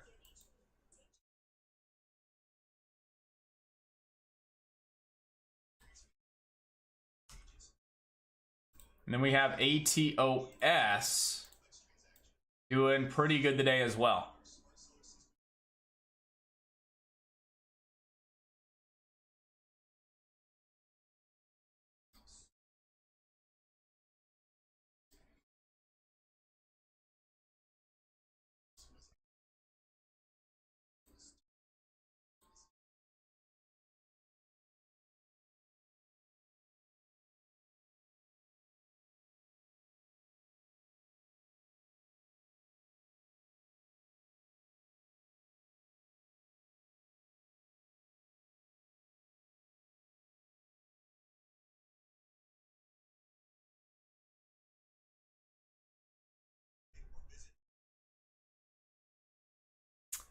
So right now, looking for a possible reversal coming on up on ALF. It is 10:36 in the market, so we got about 30 more minutes until we really probably start to see volume die on off. We see that happening with GRVI. ALF is still slow and steady to the upside on decreased volume. Very overextended right now. Even off that prior high at 1822, still a little overextended here. So you know what? If I can nail one more short and call it the last trade of the day, I'll see if I get any kind of signal to take the short for the crack below 19, for the possible move back down towards around like 1830. Because right now I'm definitely not looking to go long at the high day. Definitely not looking to go long at high day, but looking for a possible reversal coming on up.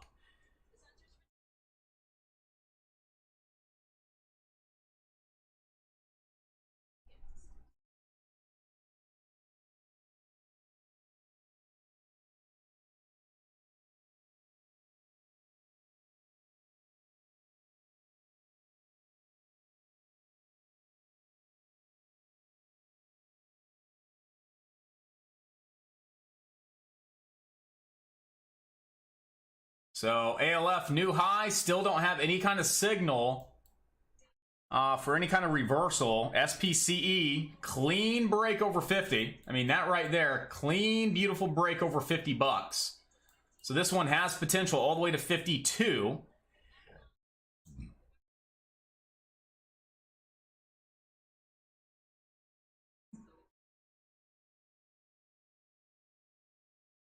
GRVI, I'm pretty sure is dead. Taking that off the watch list.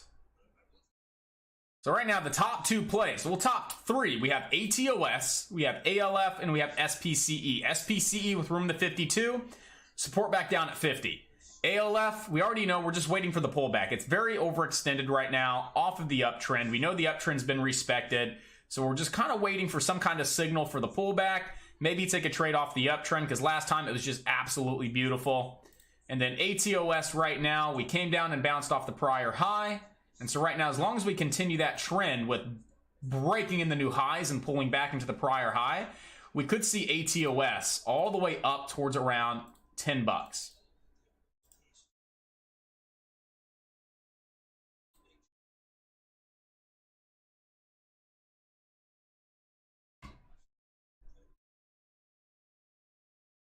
ALF's never been to 20 bucks before. All right, ALF has never seen 20.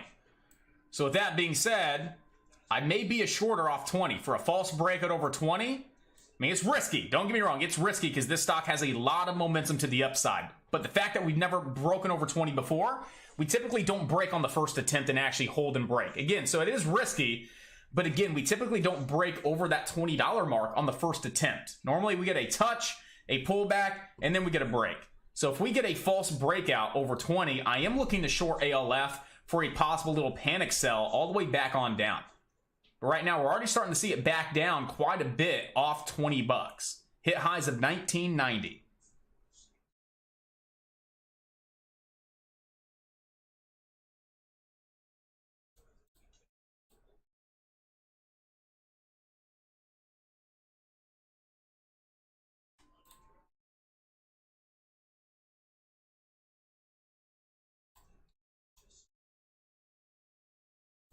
And 1990 really isn't a high of the day number. So that being said, I think we have more juice in ALF. But right now, I'm just kind of waiting.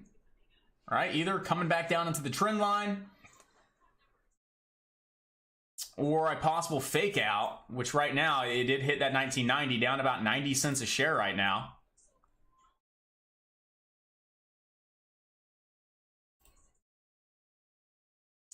And then ATOS. ATOS, the last few times we've hit 10, we've been rejected big time. So I would be a shorter up near $10 here on ATOS if we ever get up to 10 for a possible short.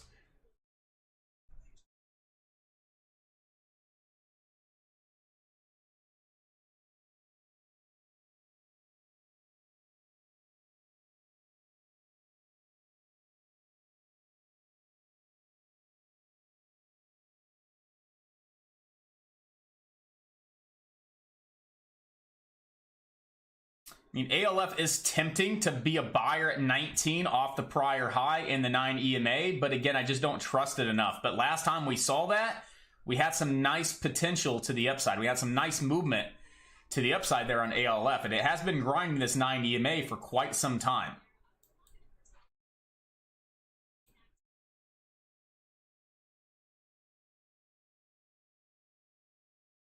So depending on how this candle closes out, I may try and scalp this back up towards around 20 bucks. But again, I'm not in. I'm just sitting back. I'm waiting to see if we're actually going to hold above that prior high and close back above that 9 EMA.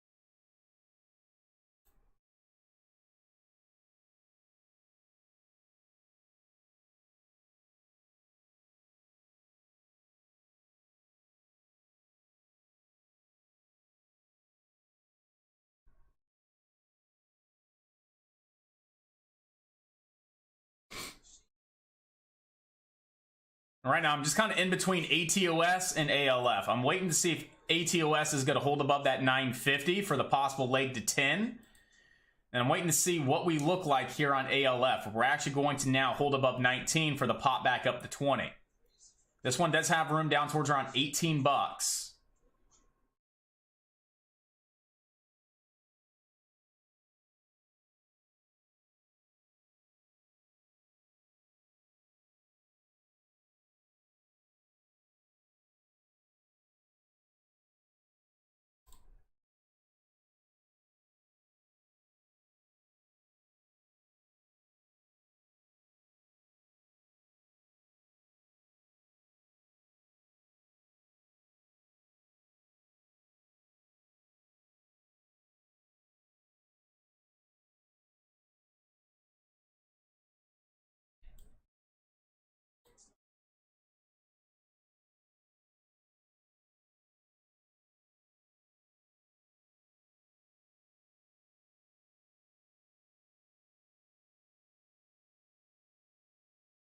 I think ALF is definitely due to come back down a little bit towards that trend line. And then right now we have ATOS actually trying to hold above that 1250 here.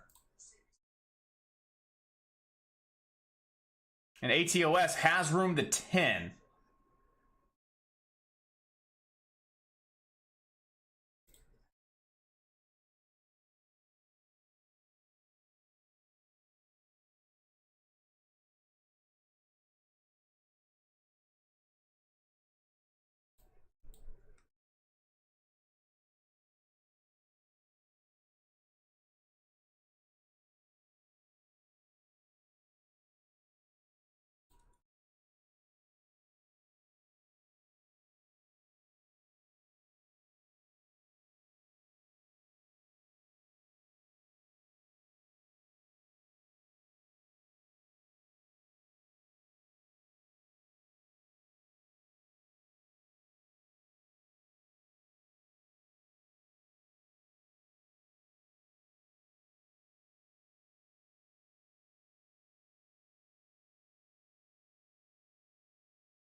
And ATOS is now getting rejected at the trend line. Josh cannot win today. Josh cannot win on a damn trade today. It's a little frustrating. It's definitely a little frustrating.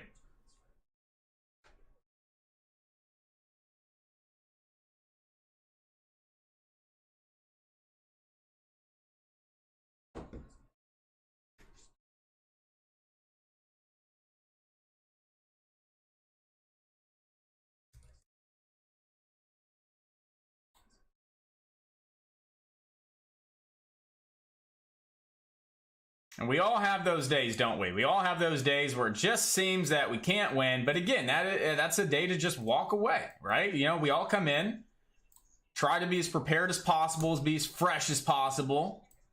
But every now and then you have those days.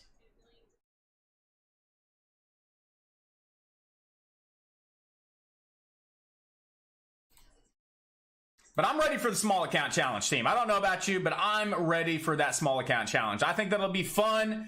It'll be rewarding. Definitely a lot of opportunity, guys. So I'm definitely looking forward to that. Yeah, I'm going to hit my goal this month. You know, one red day is not going to set me back. All right, I'm still going to hit my goal this month. We still have 4 trading days to go. Fridays are historically my worst trading days. And we can see that clear as day with kind of where I'm at on the day. You know, a couple good setups, and it just, you know, not working out. But it's okay. It's okay. So I'm looking for a rejection, maybe right into the uptrend, and then a break of this downtrend on ALF. And I'm looking for one last trade. Maybe get some profits on the day. It's going to be a big size. It's going to be a big time entry with very, very tight stops. Again, I'm looking for the rejection. I want to see this right into the uptrend as well. And I want to see if we can ride this back up towards around 20 bucks high a day. ALF has a lot of great potential, solid uptrend, solid movement. But right now, I do want to see that possible textbook downtrend play set up for us.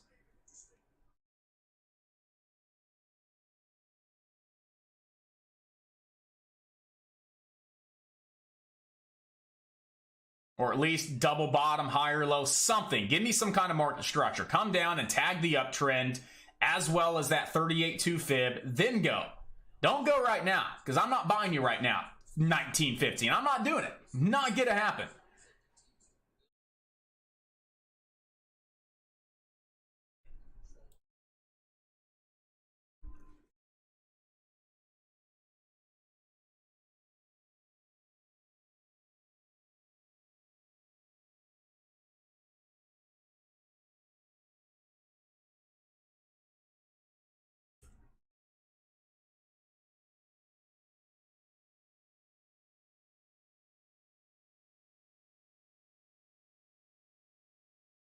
SPCE target hit 52.13. Next target, if this stock keeps on going, you got 55 bucks and then 56.78 there on SPCE.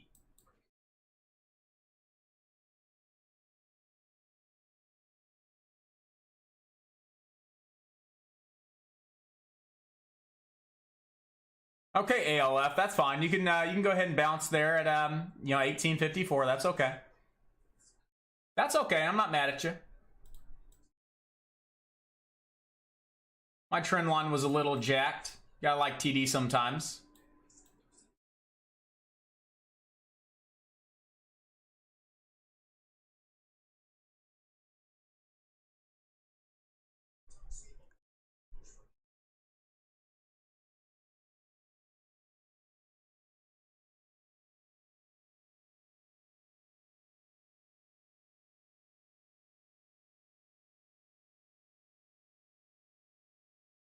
Let's see if ALF's going to break over 20 here. I don't expect it to break over 20 on the... I just don't. But again, I'm not going to be a shorter at 20 and watch it go to 21 and 22 and sit there and take another $2,000 loss. Not going to happen. Absolutely not. So let's see if ALF's strong enough to actually pop 20 here. There's 20 to the penny. Let's see if I would have been right. I'm not taking the trade because I don't want to dig myself a deeper hole, but I was a shorter at 20. All right, in my own mind, that seemed right, made sense, but again, I'm not going to put myself in a hole. So I'm just going to sit here and what if? What if I would have taken the short?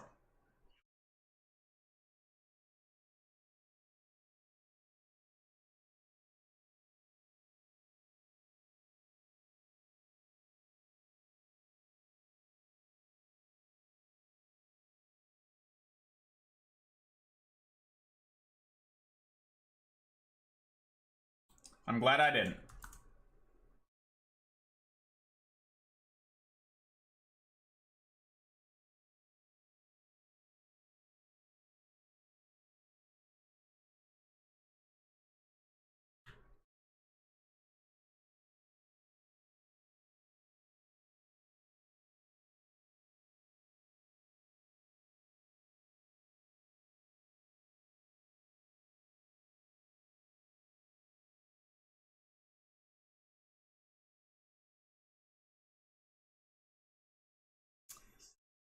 Let's see. She's fighting. You got 20 seconds left to see how this 1 minute candle closes out. And right now, ALF.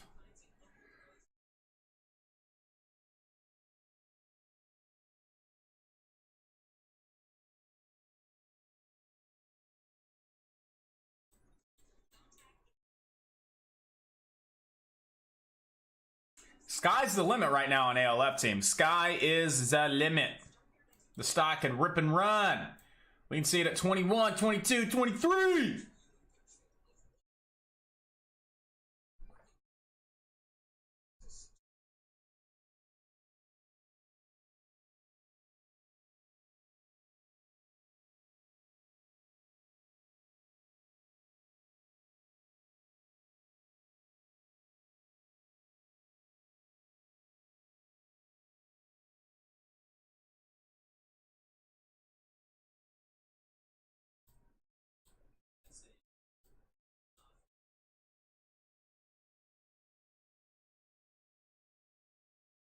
Surfside, Florida. Crews searching for survivors in building collapse. Oh, wow.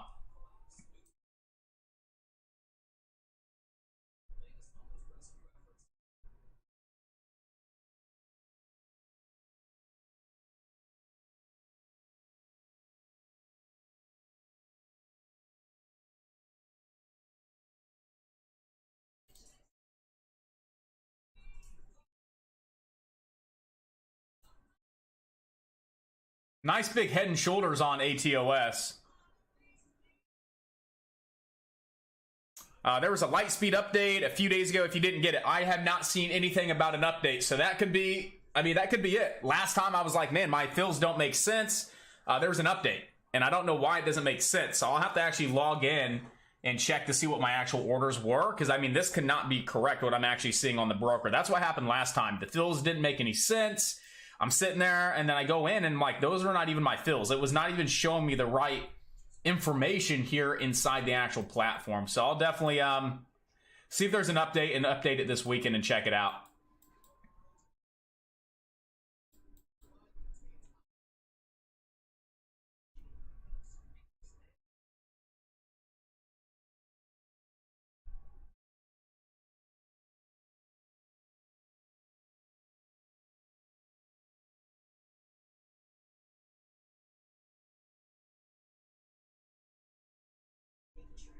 SUNW. Let's check out something else. SUNW. Yeah, SUNW is getting a little bit of a little pop to it, but what, about 30 cents?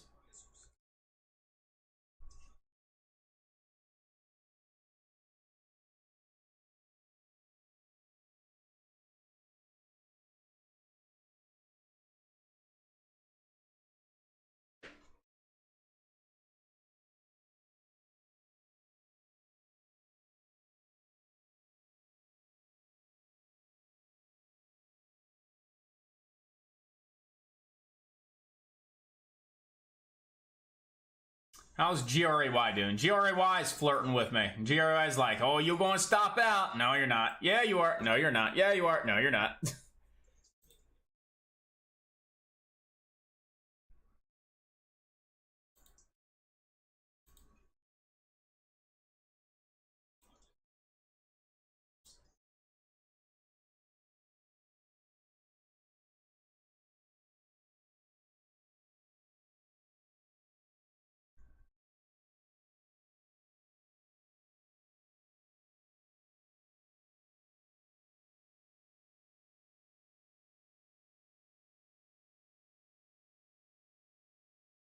What's ALLF look like on a 5?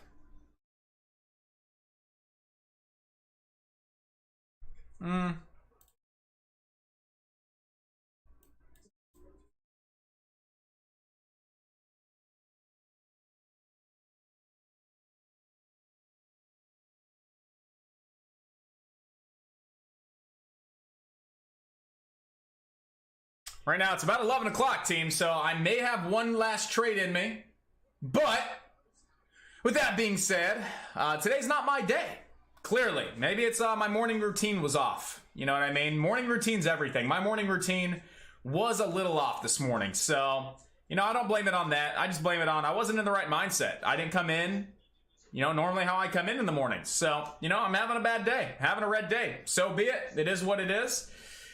Wanted to end the week on a strong note, and you know, maybe I can. I don't know. I got one last trade in me before I'm done for the day, and I'm just kind of waiting for like that textbook setup to where I'm like, I feel great, I feel confident, higher probabilities of being right. And right now, looking at it in hindsight, I missed 2 solid trades. And so, just kind of sitting back, looking to see if I can grab one more.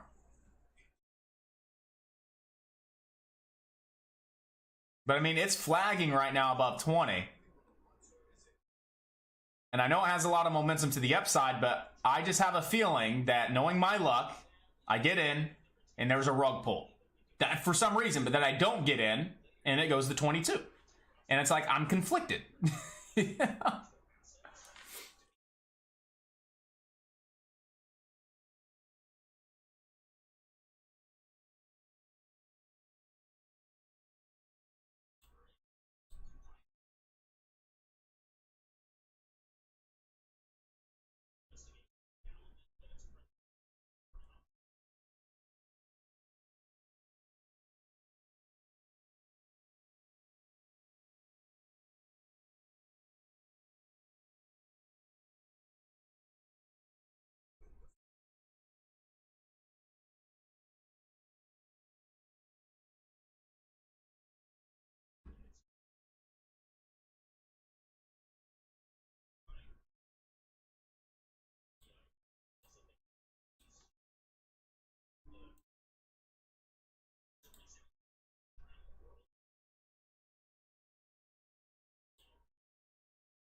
So we have the uptrend and we have that prior high. We have that little hiccup area as well, right around like that 1986. And we can see that's where we've been bouncing this whole time, is right around that 1980 mark.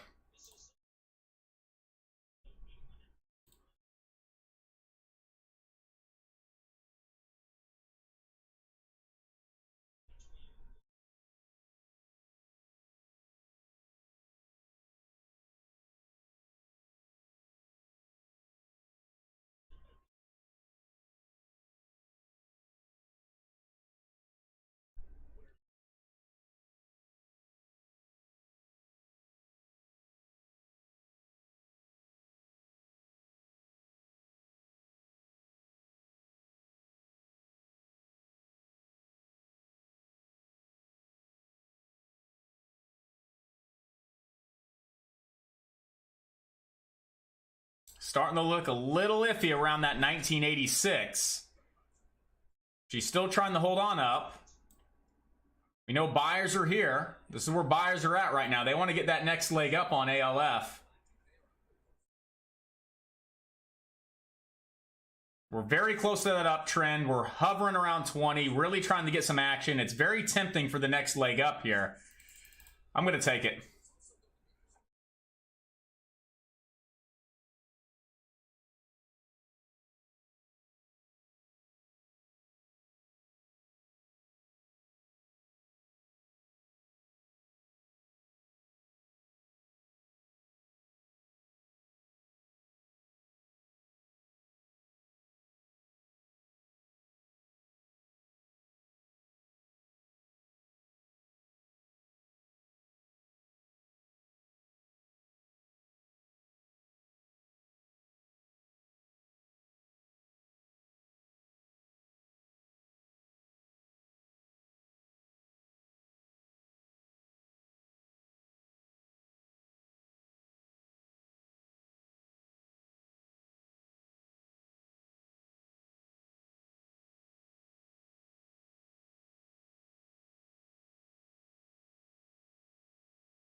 Do your thing, ALF. Do your thing.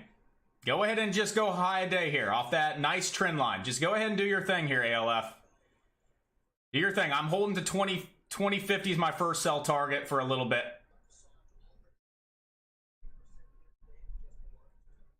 Do your thing, ALF.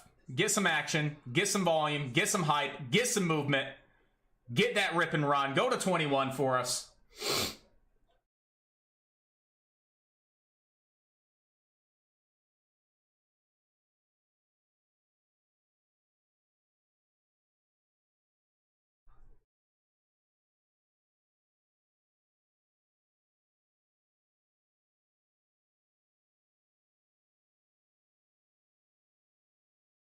Oh, ALF, you love me so much, don't you? You love me so much.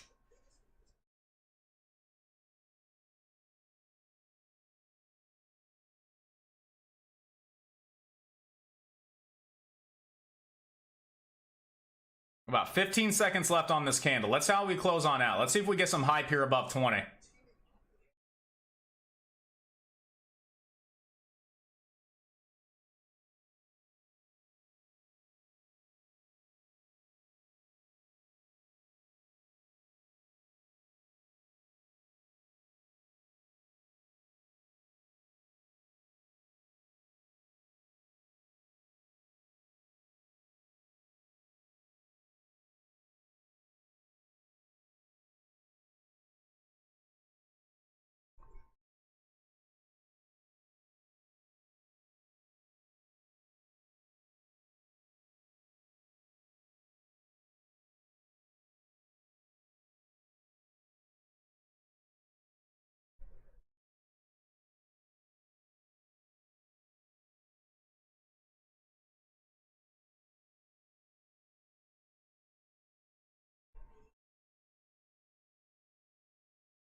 I'm probably going to be getting out of it because we have the lower high off the trend line. So we have the lower high off the trend line. If I see this seller's back below 20, I'm going to have to cut it, which sucks.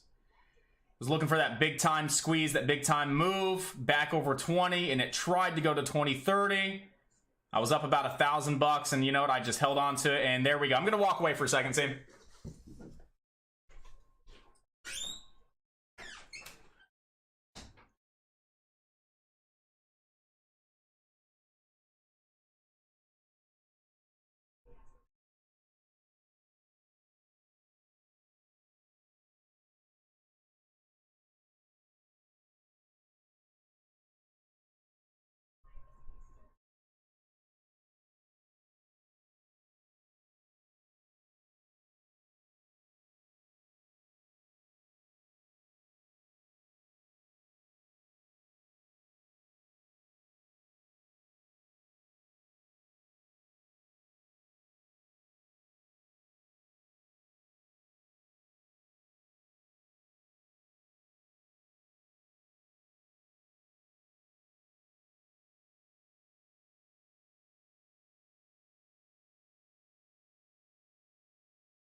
All right, what's going on? I'm back. So it's 11:07. I'm done for the day. Clearly, I'm done. You know, fuck me. That's it. Fuck me. Little greed. You know, little greed. Up $1,000, not taking it. Looking for the big time bounce like we saw there, like we saw there. Looking for the big time squeeze over the highs like we saw there. Again, you know, not really thinking logically. Why was I not thinking logically? Again, it's all about learning, right? Learning from my mistakes. Unfortunately, you guys got to learn from a $3,700 loss. So what was the mistake? Guys, I knew this. I know this. I preach it all the time. I know it in the back of my head. I was just a little frustrated. 1 point, 2 points, 3 points, fourth point off a lower high. That's a fucking no-no. I preach it all the time. I know this. I know it. Right? And it was just a little bit of greed trying to get that money back on the day, which caused more of a loss. But I know that coming into it. I know that the fourth bounce is typically a slight bounce and then it cracks. Why did I not get out? Again, be honest with you guys. I was greedy. I wanted to see if we could get that new high and make my money back. And you know what? It turned into a loss. You know, I'm over here just, you know, a little bit of greed trade. That's it. That's it. You know, 99% of the time I'm focused. I'm there. Today, I'm not, right? I was a little greedy right there. You know, I hesitate. Great trade. I hesitate. Great trade. I'm over here taking this out of greed for the high day, knowing deep down in the back of my head that that is that 50-50 setup that we typically get a pop and then a crack. Right? So why did I not just get out when I was up a grand? Greed. That's all it is. Josh, you should be a master at trading. You've been doing it for 7 years. Well, guys, we all have these days. Every successful trader has these days. When's the last time I've had a day like this? Let's be honest. When's the last time I've had like a day that I'm like, you know what? That was greed. You know, a little bit of revenge trading. That's been a couple months, right? For the most part, you know, we've been rocking and rolling. You know, I've had a couple big losses on my larger account trying to scale in the large size, but today wasn't large size. Today wasn't trying to scale in. Today wasn't trading a large account. Today was purely, you know, a little frustration out of the gate. You know what I mean? A little frustration out of the gate, you know, with IKNX, a little frustration on FFHL, and then I was just hesitating. I was hesitating, and then I'm not thinking logically. And again, I bring this up and I share this with you guys because it's all about transparency to me. It's all about being honest, right? I'm not perfect. I make mistakes, right? But it's how I come back from those mistakes. You best believe that I'm going to come back from this and I'm still going to hit my $10,000 goal this month. I'm still going to. I know I'm going to in the back of my mind, and deep down, I know I'm going to hit my goal. That's not a problem. You know, I'm just sitting here. I'm like, you know, I made a couple mistakes. I understand what they were. And it sucks because I really try so hard not to make these types of mistakes. These mistakes are avoidable. It's all mindset. It's all just thinking logically, all being sane, having a good mindset when you come in for the day. And after the first couple trades, noticing how I was getting a little frustrated, that right there should have told me, hey, just go ahead and take a step back. But I was very motivated, you know, to have a great green day, to finish the week on a strong note, and again, to cross that $10,000 mark and not really have to worry about trading too much next week, right? But again, every professional trader, guys, they go through this. And if they don't, I don't know. I'll tell you what, I follow a lot of very successful traders that are very well known, and they all have days like this. I was emotional. I was frustrated. I revenge traded a little bit. Everybody does it. Everybody goes through it, but it's how they bounce back. It's how they recover. And it's they don't, you know, they don't make that same mistake over and over and over and over and over. They learn from it, right? And they just bounce back. And so what? I had one of those days. It sucks, but I had one of those days. Today was the day. I'm going to bounce back, right? And I'm not going to have this issue probably for a couple months. But I always seem to, probably one time out of like 2 to 3 months, I have one of these days. And it's a slap in the face. It's a reality check, and it gets me coming back on the straight and narrow with a good mindset. And so I share this with you because you could be 20 years into the market. You're still going to have these days. I mean, Chris, have you ever had one of these days? You've been trading for a very long time. Longer than me, right? I know we've talked. You've been trading since, you know, like before '08, if I remember correctly. To this day, do you every now and then have a day to where it's like you feel like you've traded out of emotions or you revenge traded? Okay, so that's the thing. Chris has been in the market longer than I have. We all have these days, right? Look at Ross Cameron, for instance. He's been trading for 20 years. 2 weeks ago, he had a $60,000 loss, and it was all tailored around how he was emotional, how he was pissed, how he was mad. So again, I share this with you because you can be the best trader in the world, but you're still going to, unfortunately, every now and then run into these days. But it's how you react to the days. Do you get mad? Do you get frustrated? Do you break a monitor? Or do you sit here and just sit back, disconnect, walk away like I just did, and come back and maybe just reassess? And that's what I did, reassess. Looking at the trade, I know I should not have been taking that trade there.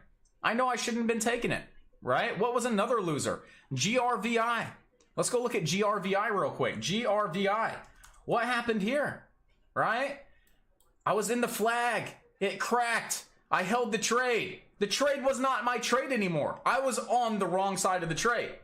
But I chose to stay on the wrong side of the trade. And that was simply my mistake. I could have prevented that $2,000 loss, right? I could have prevented that. ATOS, right? Why did I take the trade? Right here off the pullback. But that was the 1, 2, third pullback. I know not to trade the third pullback. Why did I do it? I did it anyway because I saw potential to 10. I could have avoided that loss. I could have avoided GRVI. FFHL, I'm not even disappointed with FFHL. I'm not even disappointed, right? I saw the entry. I saw the move. I saw the potential, right? I'm not even disappointed with that one. It was a $500 loss. Big deal. MRIN in pre-market. MRIN. I'm not even disappointed with this trade. I saw the potential. I got stopped out. $200. Big deal. ALF. I could have avoided that trade, right? I could have avoided the ALF trade. I could have avoided the GRVI trade as far as that big of a loss. I could have avoided the ATOS trade. My 3 biggest losers I could have avoided. And now I realize that. And I could have only been down $500, $600, $700 on the day. Instead, I'm down $3,700. But it's okay. Because you know what? I've had a couple great weeks.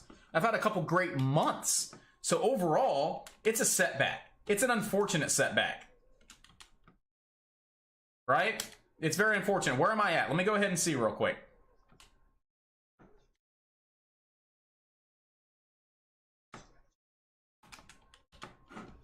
I'm back down to like $5,500 on the month.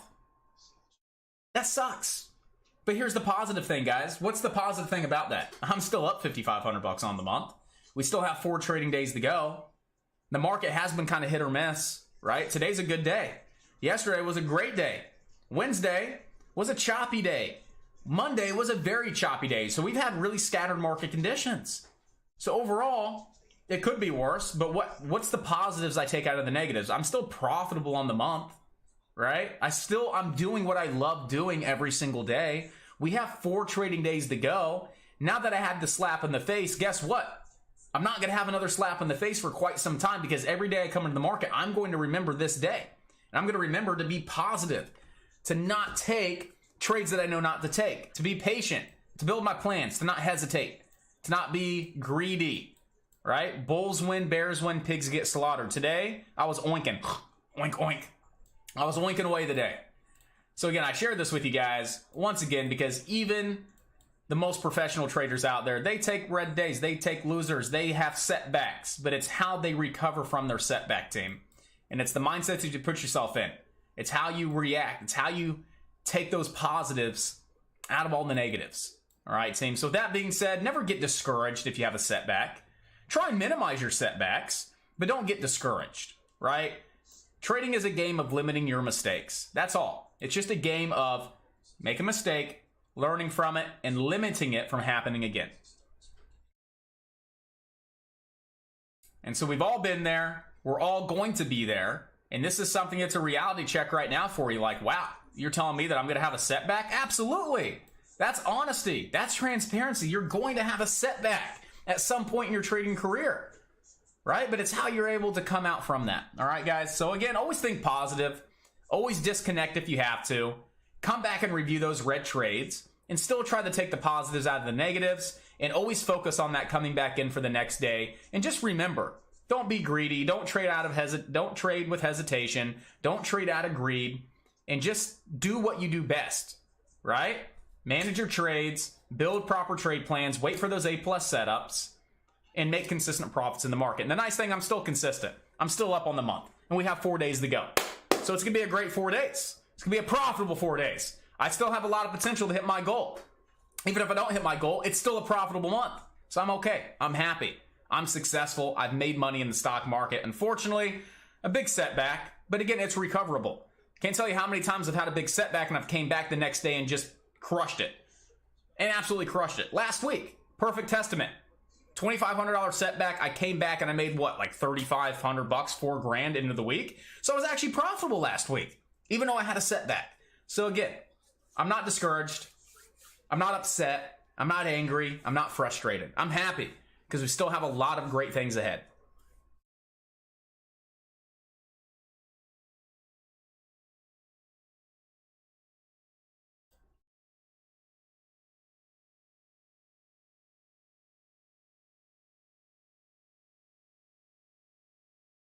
So what's up with STRR? No news. This stock's been grinding since yesterday, and we don't even have any news yesterday.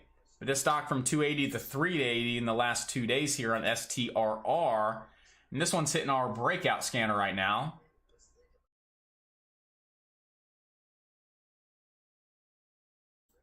We do have some resistance at 388 on STRR.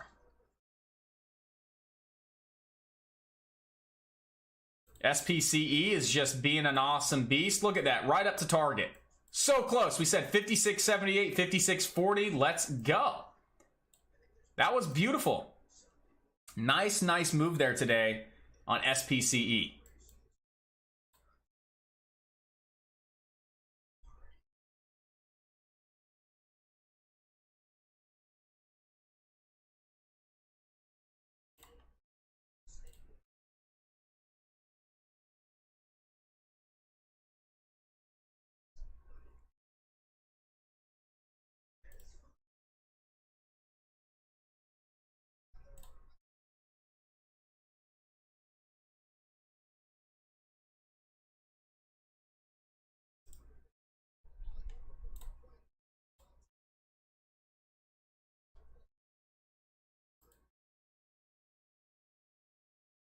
And if we look at ALF off the entire day's range from low to high, our 38.2 fib retracement is at the VWAP and off the prior high, right around that 1775. So I know it looks like it's double bottoming, looking to break the downtrend. So be it. If it does, it does.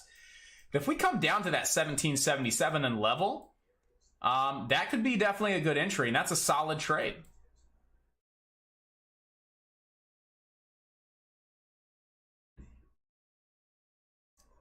So again, let's go ahead and log the red day right now the way it stands. So today was 6/25. We'll go ahead and get that thrown up in profits chat, even though it's not a profit. Again, I like throwing P&L, profit and loss. So again, there's my red day today. Pretty brutal day.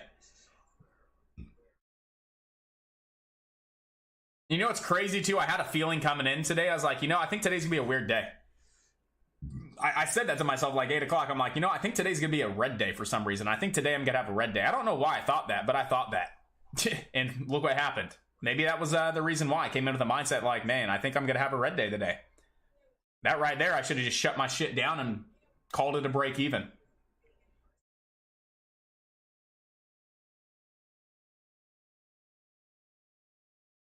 And today,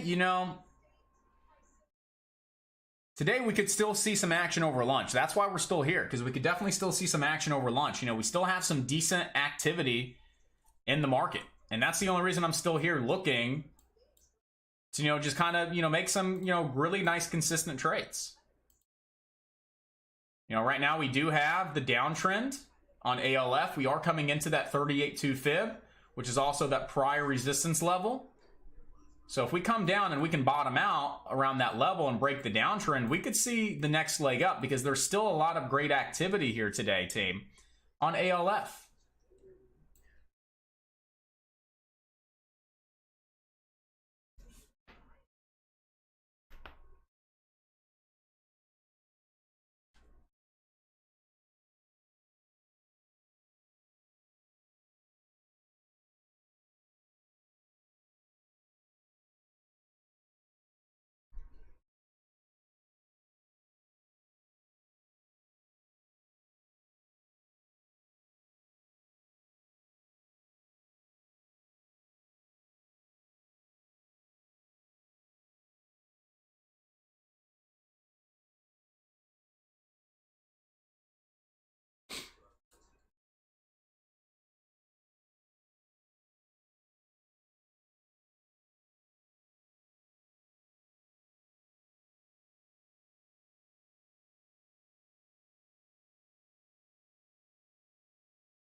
All right, team. So I do have to make a few changes to the website this weekend to get everything situated.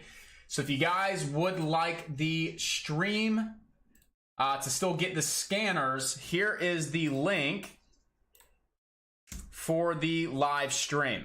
All right, so that's going to be the private live stream for you guys.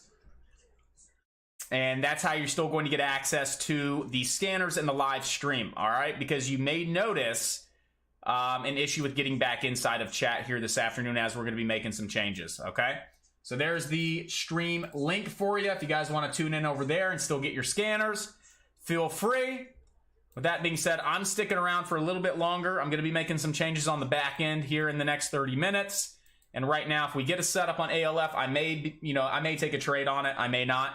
All I know is, I'm in the right mindset to be able to sit here and potentially execute a couple winning trades and see if I can dig out of the hole just a little bit.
You as well, Mr. Chris. Have an amazing weekend. And I will see you guys back here bright and early Money Monday.